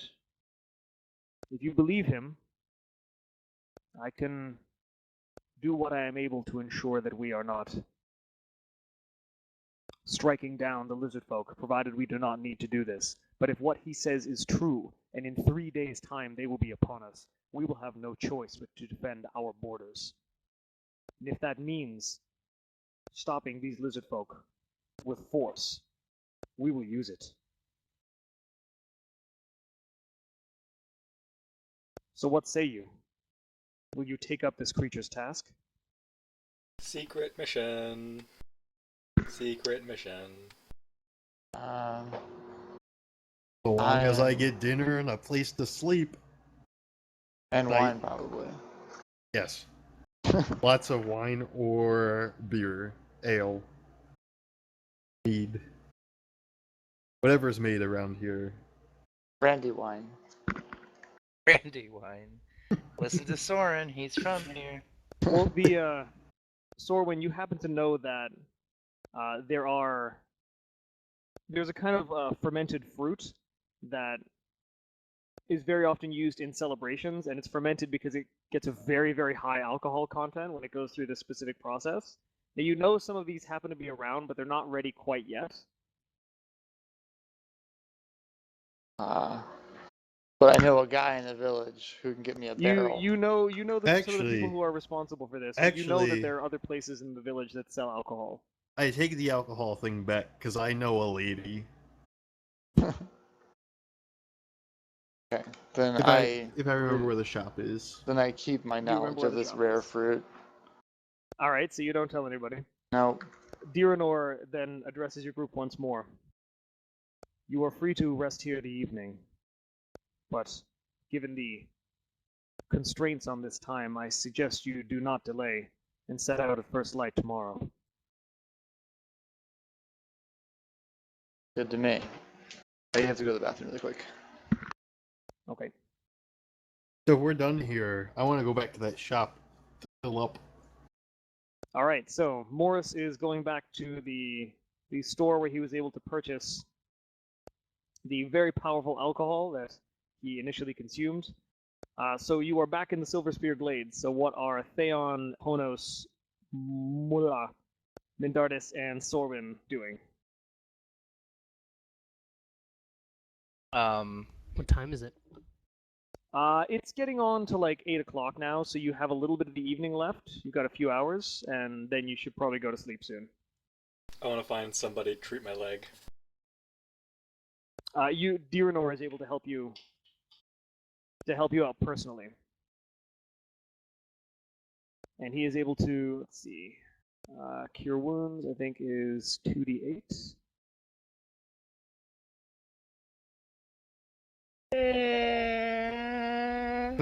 I'm gonna drag Hoth around with me to expose him to You're gonna pull Hosk along with you. yes, to expose him to the elven community. It's okay. I speak a pretty Dude. good Elvish. Dude. Okay, so the rest of the group sees Morris like put his arm around Hosk and pretty much just pull him in the direction of the only place that Morris knows sells alcohol here. I guess I'll have to. Honos, Diranor seems to conjure a healing spell, and he channels it into your leg, restoring 5 hit points. The spell seems to sputter a little bit, and you see him furrow his brow in frustration and try again. So he restores 5 and then 11 hit points. So a total of 16 are restored to you. Okay. I'm good. Okay. The last time I was here, did I ever end up giving more of those, or that potion guy? Did he ever end up making more? You did give those materials to the potion guy, and he said that it will certainly help him speed up his creation of potions. Let's see, what else did you do here? You gave Arari those notes to translate, and Ooh. I think those are the only things that Theon did. One more question then. By my knowledge, do I know of any magic user shops in the Silverblade? There is one shop in the promenade called the Great Mystery that does sell magical items. It's run by an eccentric old human. An eccentric old human. Yes. Well, I am going to stop over there, and if Arari is on the way, I would like to stop and talk to her. Alright, so you inquire with Diranor as to where Arari is. and he indicates to a different barrow underneath the sacred grove. So in a similar room to where Arun and Lola and the group of you slept last time, there are other rooms that are arrayed like that. So essentially from the grove that you're in now, if you leave towards the outside, I'm just going to draw this freehand. So if you were to leave out this way, you... Oh, I'm on GM only. No, I No, can see that's it. fine. Okay. So you... Oh, it's just the line's really thin, that's why. Okay, so you leave this way, and then you come down, and there are several rooms that exist as hollows underneath the grove. So previously, your party stayed in one of these barrows underneath the grove, and you were led to a different one, where the interior has similar kind of bioluminescent flowers that give off this pale green light. However, the interior has been cleaned out. There is a pitcher of water on a small desk, and that appears to be the only furnishing within the room. And as you walk in through the door, your halfling teacher, for lack of a better term, or advisor, is sitting in a meditative pose, and you can see they're faint, but you can still notice them. There are waves of arcane energy that seem to be emanating off of her every 20 to 30 seconds. Do I recognize this as her upkeeping a shield of some kind? Yes, you're able to surmise that this is probably her maintaining the shield. Do I know that if I interrupt her, if it will go down? To your knowledge, it will not, her speaking to you is not enough to break her concentration. You, as a spellcaster, you're able to hold conversations while you concentrate on something. Gotcha. So you imagine someone of her caliber could do that without a problem. So you address her, and she, in the midst, her eyes still closed, she actually reaches out and grabs a cup of water and takes a small sip, and then puts it back on the desk, putting her hand down back into her meditative pose. Her eyes still closed. Can I help you, Theon? I have returned. I never would have guessed. I'm back here. We've brought a lizard man here, and we have a way to maybe speed up the oncoming battle and maybe end it before it ever reaches here. Winning a war with no battles sounds like a good idea. You brought one of them here?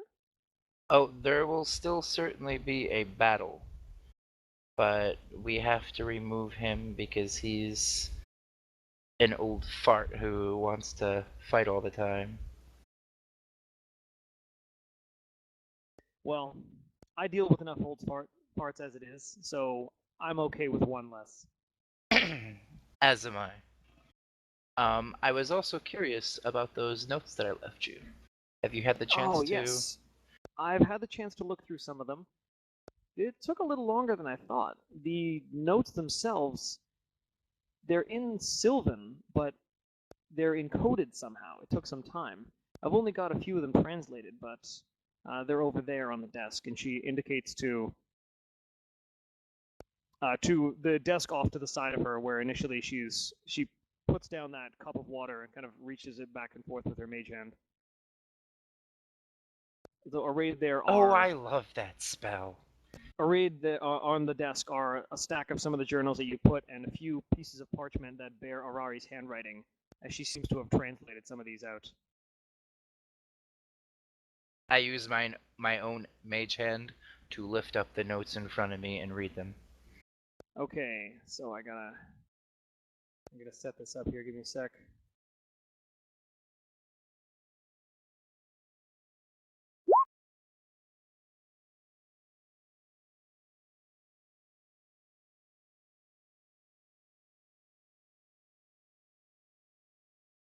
The return. Okay, in player journals, Adam K. Adam A. Okay, you should be able to see some of those in handouts. As you reach over and collect them, Arari peeks up again. I'm still working on some of them. It's strange though, I couldn't determine an order. I can't guarantee that I have them chronologically. I just started translating them as I figured out this code. Might have placed those in something that was not just for me. What do you mean? What was it called? Ruined Letter? Tattered Journals? It should be Tattered Journals. I believe that's available to everybody. Is it available to everybody? Nope.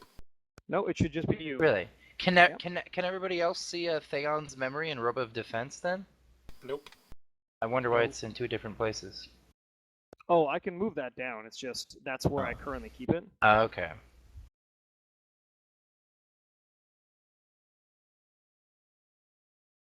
In fact, here I'll move it into your inventory. Oh, nope, that's the wrong one. Tattered Journals.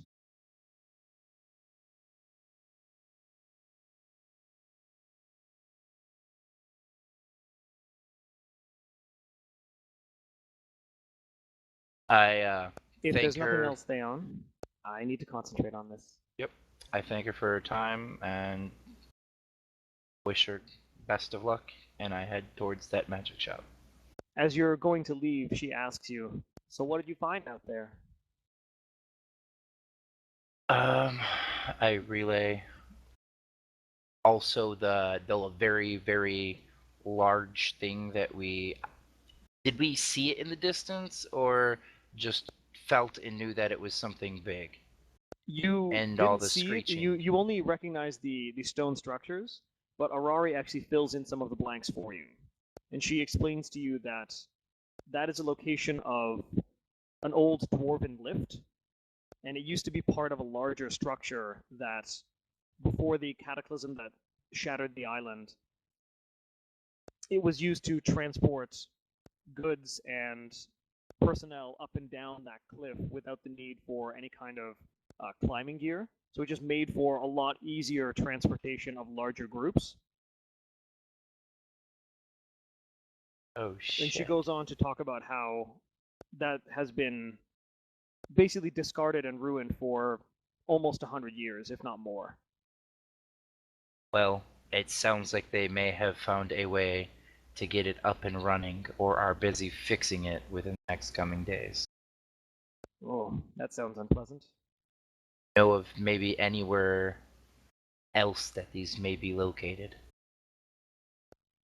There's only one lift that I'm aware of, but the keep that it was connected to shouldn't be too far away. I couldn't tell you exactly, but it's probably even in worse state than that lift is. The dwarves, they built things to last, but, well, these things aren't immortal.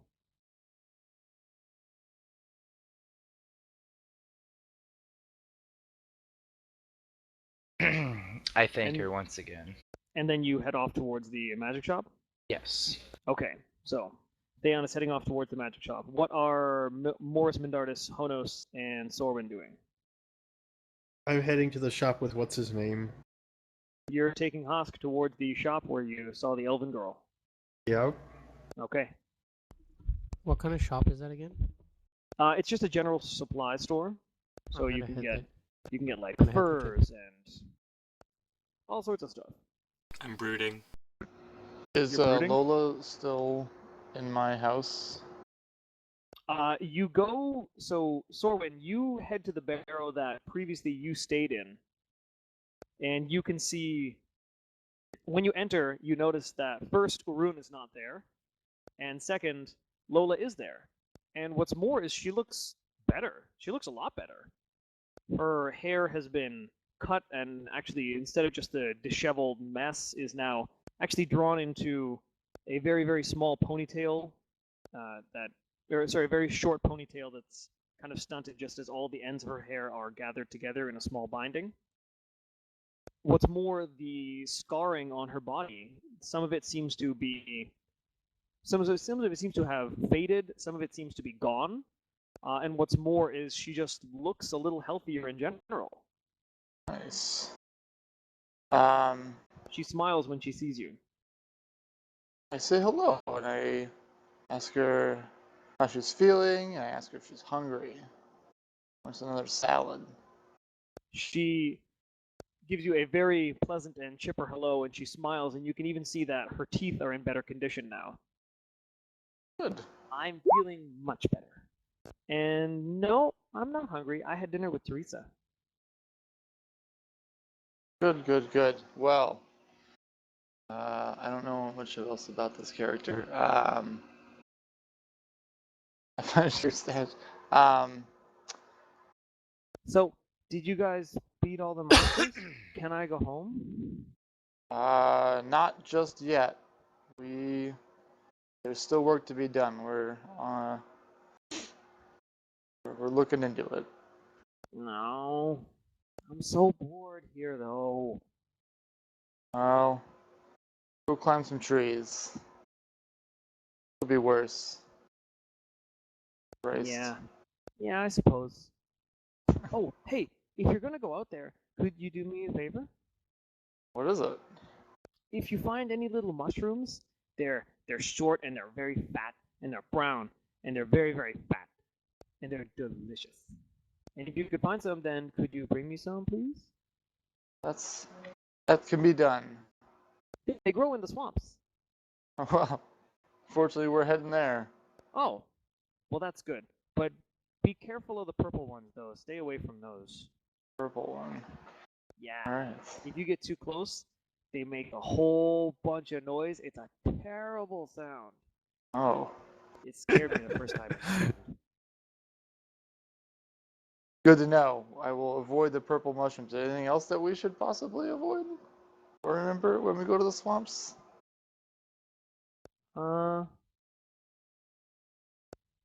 Look for the fat brown mushrooms. Please. All right. Can do. Thank you. And as you Holy shit. are turning to leave, you can see that Lola goes to comb her hair, and she reaches into a drawer and pulls out a very ornate-looking fine silver mirror and begins to comb her hair.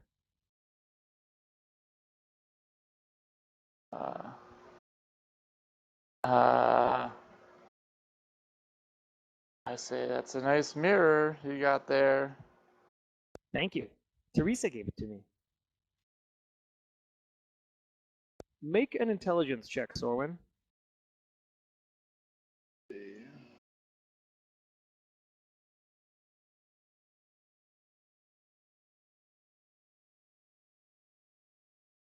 I don't. I ironically don't know how to make a skill check like that. Is it this So one? it should be to the left of the heart. There is a small box with saving throws and ability checks. So you would just click intelligence ability check. It's got a little checkbox on it, check mark.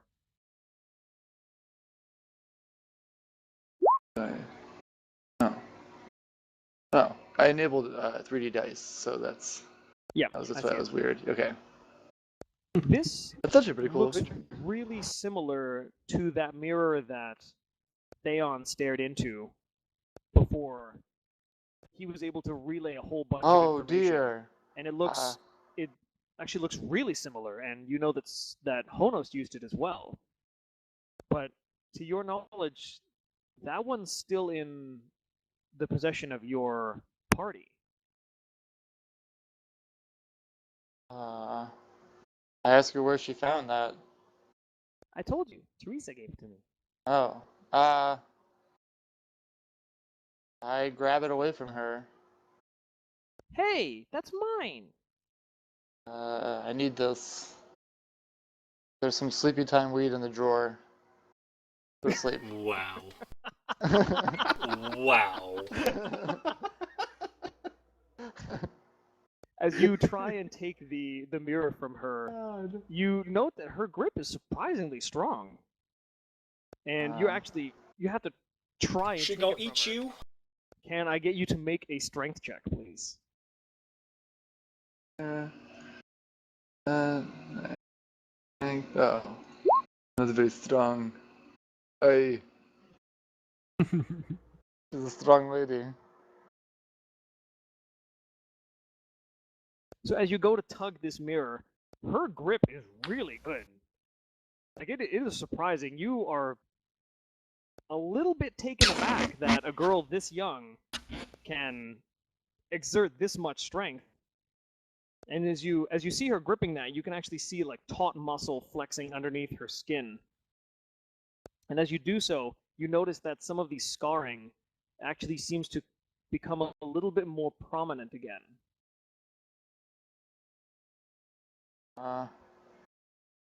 And as she's hanging on to it, she starts torquing it back and forth in your hand. She's like, "That was mine!" And then breaks it free from your grasp, clutching it to her side.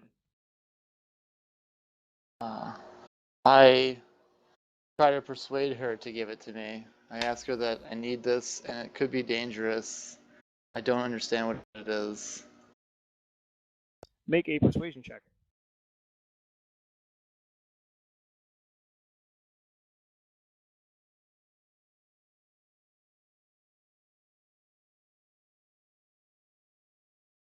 She looks at you and then at the mirror, and after going back and forth a few times, she... Well, but it's mine, okay? So don't lose it, and don't break it. Promise I'll bring it back. You promise. Yep. She Go to slowly sleep. extends her hand and lets you take the mirror. Morris, while this is going on, you have Yes. successfully arrived back at the building that initially, when you just kind of went around and opened every business that you could find asking if they sold booze, you came across this general store. And as you open up the door once again, this time with your arm around Hask, kind of introducing him to everyone, as you walk around the village, everybody is fine with you, and then they see who you're with, and they give you a big wide berth, and they just stare at you as you are walking around, one arm over the shoulders of this lizard folk, just rather nonchalantly, casually just introducing him to the place. Yeah. And I'm doing a terrible job knowing Morris. You're what?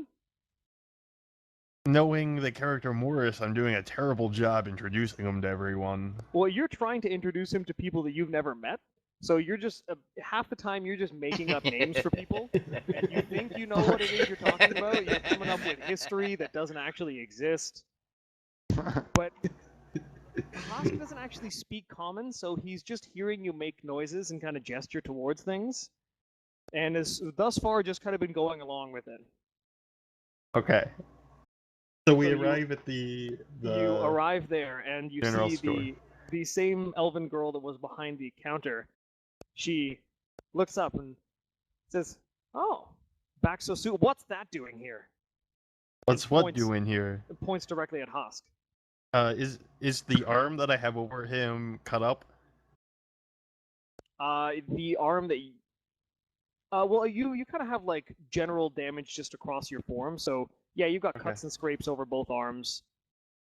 I'll hold up my arm and be like, "Well, I didn't think my arm looked that bad." She smiles for a moment and says, "I think you know what I mean." Well, he's very friendly. He helped me in the past. Yeah, he looks like a real charmer. Once you get to know him, you'll like him. Except you probably won't understand a word he says. Morris doesn't Does he see understand color. us? I don't think so.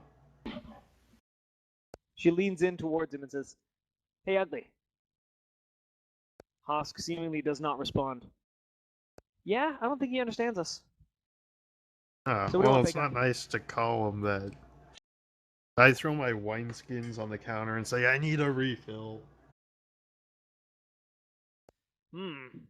Well, I can make you the same deal as before. I've got my last 2 bottles of this stuff. I'll have to mix up some more, but that'll take a little time. It takes a while to distill. I like to get it right.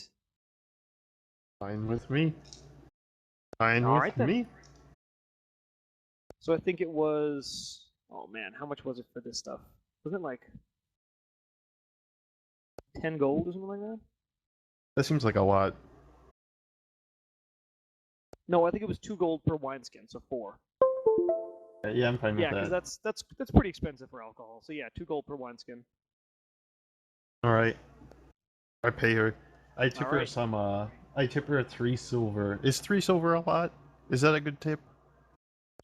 It's 30% of a gold piece, so it's more than she would get anyway. So she basically got like 1.3, or no, she got a sixth of a gold more than she needed to. So yes, it's a tip. And then I'll hand one of the wineskins to Husk. So okay, so Hosk takes the wineskin and sees you pop the top. I'm assuming you're doing this. Yeah. Taking a swig. All right. Let's see. So, can I get you to make a Constitution saving throw?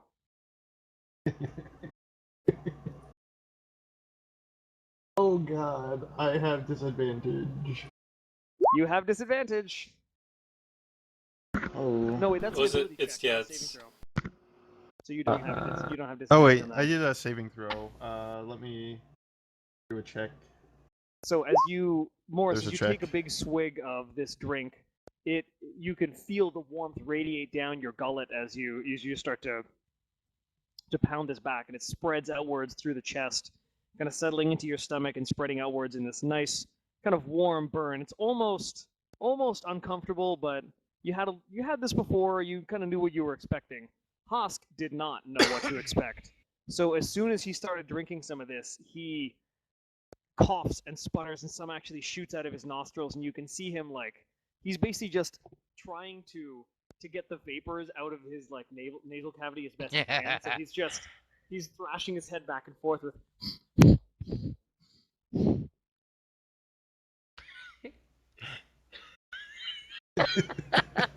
I'm just imagining what HPG's doing. uh, There's a reason I don't do this on webcam. Let me put it that way.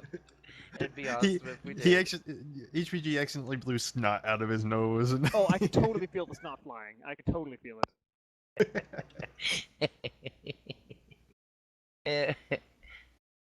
Okay, so Morris, you were just enjoying a drink. Yeah. Okay, so Sorwin will say you've just finished your exchange with Lola. Are we is there something else talking- you want to do? Are we talking like? Okay. So at the end of that, I'm gonna bid the lady farewell and then start making my way towards where I think Alola is, or Lola. Okay.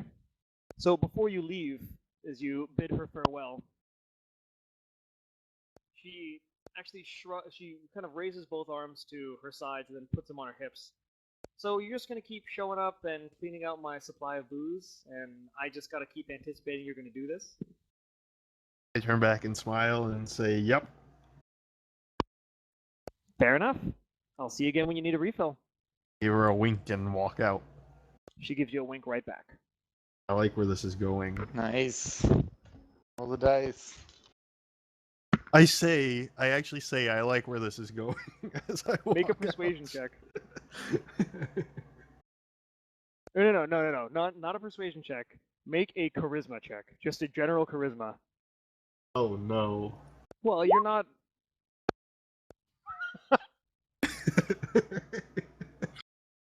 I like to note that the second one I rolled a 2, not a 1. I know it would be red if you rolled a 1. So you happen to have a 1 as your roll. That's fine. It's in the spirit of Morris. You don't know exactly what it was, but from her reaction to your wink, or to the way that you said that, you gather there might be like something on your face or something in your teeth, because she was kind of. It's more confusion than anything else that seems to be across her face. Fine with it. And then you leave this store with Hosk in tow. Two of you kind of stumbling a little bit back and forth. I proceed to continue introducing him to people. All right, so Uh, Theon, as you have finished your Oh boy. So as you finish your conversation with Arari, as you are reading through your notes, you make your way through the promenade Yep. towards the Great Mystery, which is the magic item store. While I'm on my way there, I would like to stop in my tracks because I'm reading the journals as I'm going there, and I full on sprint back towards the druid.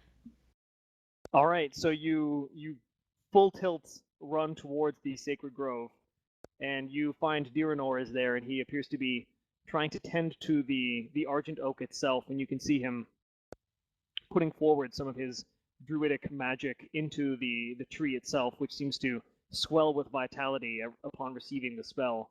But otherwise, there are leaves that are beginning to fall from its branches and collect along the ground. I would quickly like to ask him some questions and ask him first if Arari has already consulted him. I haven't spoken with Arari. Is something wrong? Could you please tell me what the Forest Guardian is? The Forest Guardian. What did Sorwin tell you? It's not what Soren told me. We had found some tattered journals in the hag's house when we destroyed it, and I have uncovered some information. And She knew about the Guardian?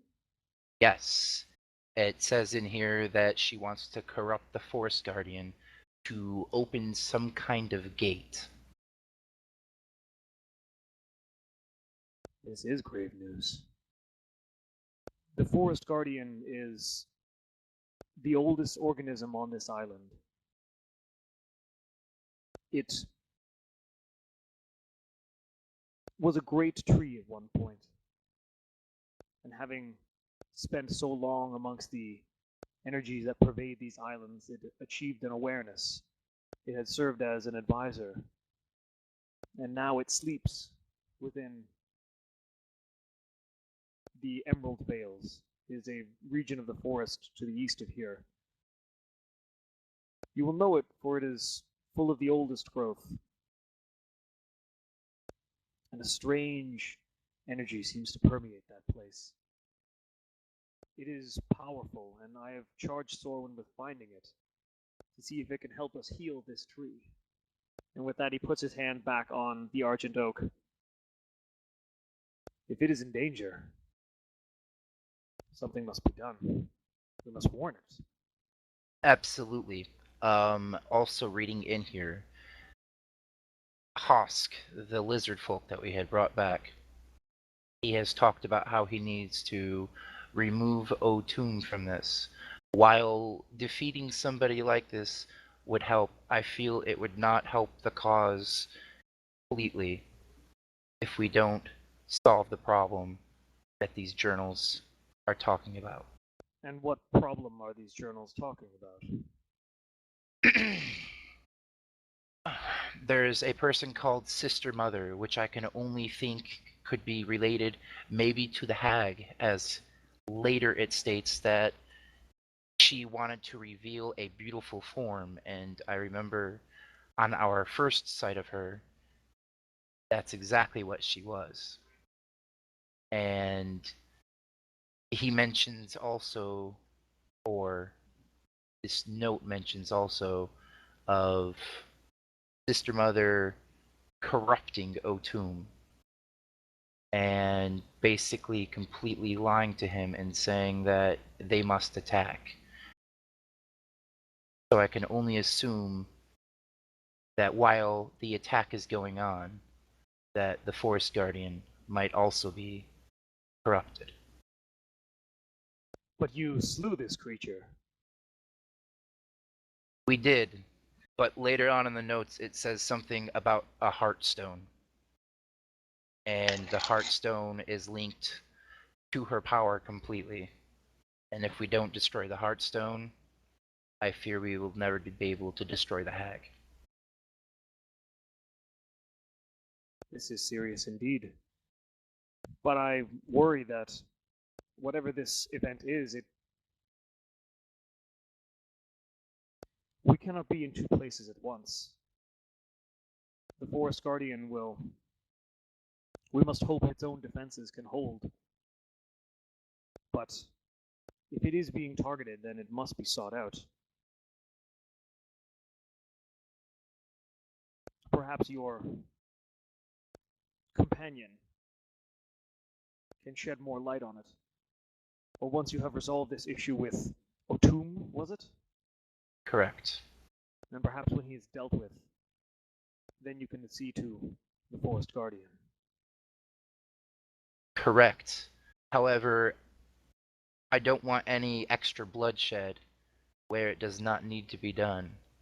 And if Otum was indeed lied to by this one person and the entire tribe, we could perhaps be able to convince Otum as well that this sister mother needs to be dealt with, and that he has lied to his people, and that his people now seek grave danger by fighting for a false ally. Well, if what you desire is a reconciliation or a peaceful resolution, it cannot be done from here. You will still have to make your way toward wherever this creature hides. Correct. Perhaps you will be successful, but if you are not, you must be prepared to resolve this situation. I just feel as if our weapons have been now pointed at the wrong people, and we have been played. Well, perhaps the answers will be revealed in time. Thank you for bringing this to my attention. Where did the one we call Hosk go? The last I saw, your rather large friend was taking him around the village. I'm sure you could ask any of the Gladeborn, they seem to be following him.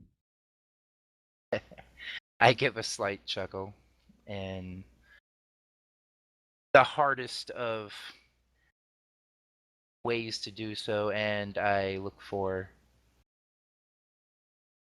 the path that Mo had gone down. Alright, so you're trying to find Morris and Hosk? I am now, yes. Okay. So, Sorwin, you finished your conversation with Lola, and then you left heading out towards the promenade. So what have Honos and Mindardus been doing? I was just heading to the general store to buy some supplies. Alright, so Honos, what have you been up to? I'll tag along with the supplies. Alright. So Morris, as you are... Okay, so Honos and Mindardus are moving through the pathways of the Silver Spear Glades, arriving at the promenade, the large stone area featuring, well, what is now the familiar stone statue, the well-carved landscape of this area, nearby bridges and benches. This region happens to have less of a thick canopy, so there are large patches of the starscape above you, and the moonlight being cast down through some of the leaves as it's starting to get later and later. It's about 10 p.m. now. And the two of you, Mindardus, you having been here before, you know where the store is. As you open the door to the general store, you happen to see, sitting at the bar, is Hosk and Morris. And they seem to be enjoying, well, Morris seems to be enjoying it. Hosk not so much. Some kind of drink that they've just purchased. The rather pleasant-looking elven girl from behind the bar hails the two of you as you enter. What can I do for you fine gents? I'm just looking for some parchment and a pen and some ink. I can certainly help you out with those. And she reaches into some of the shelving and the cabinetry behind the bar and produces a quill and inkwell with ink in it and 3 slips of parchment. She hands them over to you. It would just be maybe 2 silver for the lot. I hand over 2 silver. Thank you. She pockets it.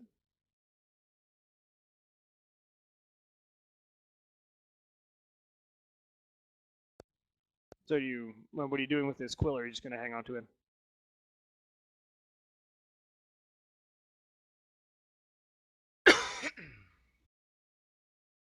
Okay, then. So Honos, as you are seeing this exchange occur, you happen to see Morris and Hosk take further swigs of this drink, and you can see Hosk he is having a rough time trying to handle this stuff as well as Morris is. Well, there goes my idea. What idea? I was gonna give Hosk the mirror. I think I still have it. You do still have it, I believe. I was gonna have him try and. Mo's fucking up everything right now. I was gonna have him look through it and see if he could figure anything out.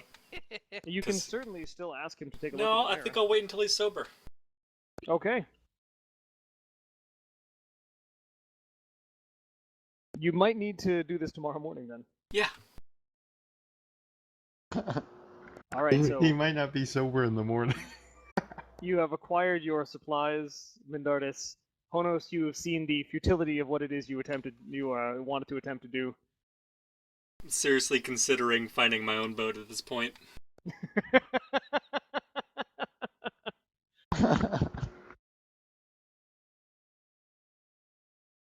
So was there anything else that you're looking for, Mindardus? No, I'm good. All right. So unless there was anything else, Honos and Mindardus, you see the somewhat awkward attempt of Morris to leave an favorable impression upon the young elven proprietor of this establishment. Hope you guys say good things about me. And as you see Morris and with his arm around Hosk, as the two of them kind of stumble their way out of this building, you see the elf girl behind the bar. She chuckles and just looks down and goes back to sorting through what she was dealing with behind the counter, and you can hear a soft chuckle to herself. She looks over at you, Mindardus. I don't think humans are very good at judging our age. How old does she look? Do I know how old she is? Both of you make an insight check. Why would you be saying that to Mindardus? Isn't Mindardus a half elf too? Mindardus is a full elf. Oh, Oh, that's right. Who was the half elf?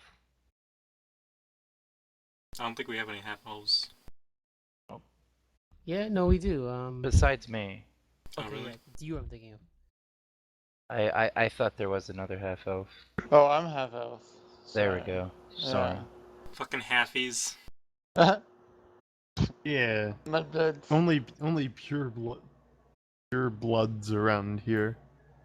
The two of you, I the two of you love are you. looking I at say about I had to double check that I was full human. You had to double check to give yourself the slur. Holy shit, dude, you're playing that well.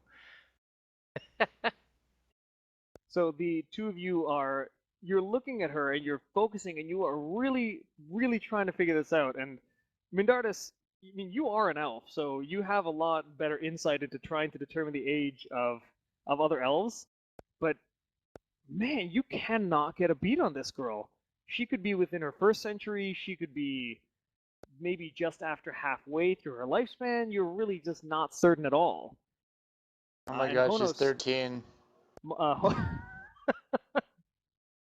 Honos, you're bending every bit of insight and knowledge that you have into this, but you are having a rough time. You estimate that this girl can't be any more than she couldn't be any more than like 70.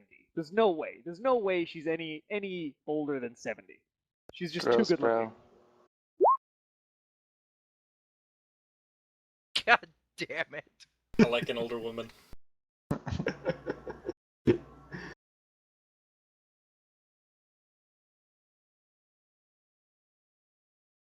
Well, if there's nothing else that I can help you gentlemen with, I'm probably going to close up for the evening. I'm good, thanks. God damn it again. Have a good evening. Good evening. And so the two of you leave the building, I'm assuming? Yes. Yep. All right. So, is anybody else doing anything this evening, or are you all gonna retire? I was have, gonna. have I found Hosk and or Mo? So you, Theon, as you are leaving the Sacred Grove, you happen to bump into Hosk and Morris, who are stumbling around a little bit on their way back to the barrow, the room that they stayed in initially. Oh,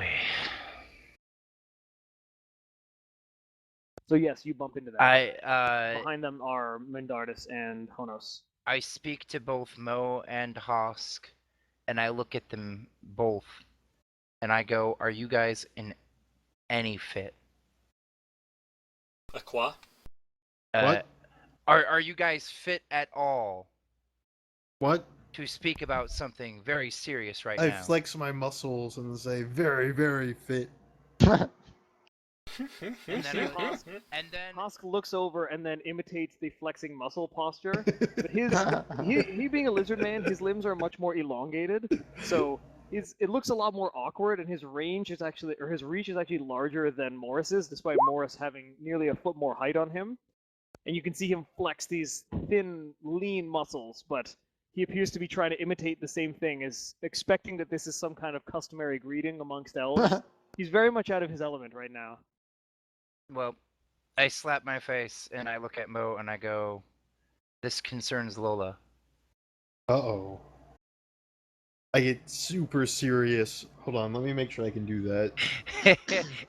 Is there any kind of a role that you can give him? This is Super- rolling the dice. Medicine or nature? Okay, I get For- kind of for him super to do what? serious. To just be serious? No, he I doesn't just- have to roll to be serious. I give him a look and goes, "What about it?" Well, the entire group is in front of me, right? Is at this moment that Sorwin has come running up. So yes, the Aw. entire group is amassed, and you're just outside one of the barrow rooms. Is there any way, instead of me reading all this, you can make this available to everybody, and I like show Sure, them? I will make it available to everybody. Okay, because this needs to be read. Okay, so everybody, can you see? Oh no, I don't think you can see Theon's character. I can't even see Theon's character now. Okay, Yeah. so I see Danny's sex bang. Yeah, look at that. yeah, let me get rid of that one. So can you see Ah. something called Tattered Journals now? Yes. Okay, so this is the information that Theon relates to you. Also, the ruined letter. I'm not sure when I got the ruined letter. When did The ruined letter was one of the things that was amongst the books that you grabbed. Okay, and that was It's- already translated. Yes, the letter was included within the translations, but it appeared to be something that was kept separate. It was kept in a different book, and Okay. it also has a number of other distinguishing characteristics. It is in different handwriting, Yes. but it would still seem to be scrambled with the same kind of code. I also hand that to somebody else while the others are reading the tattered journals. Oh, let me reveal the letter then.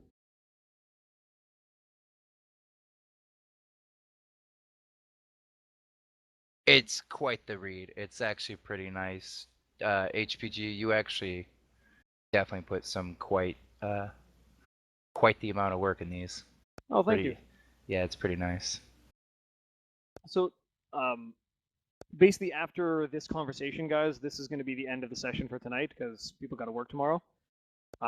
So, Theon relates this information. Feel free to read that handout. And then if you want to have any discussion now, you can have any discussion, but we'll be wrapping up the session shortly thereafter.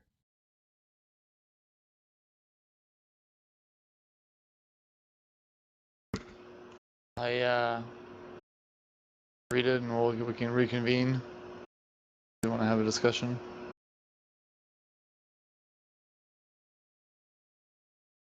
I'm having we- trouble reading. Yeah, right. I'm done. I'm done. Okay. I'm sleepy. Yeah, I'm sleepy too.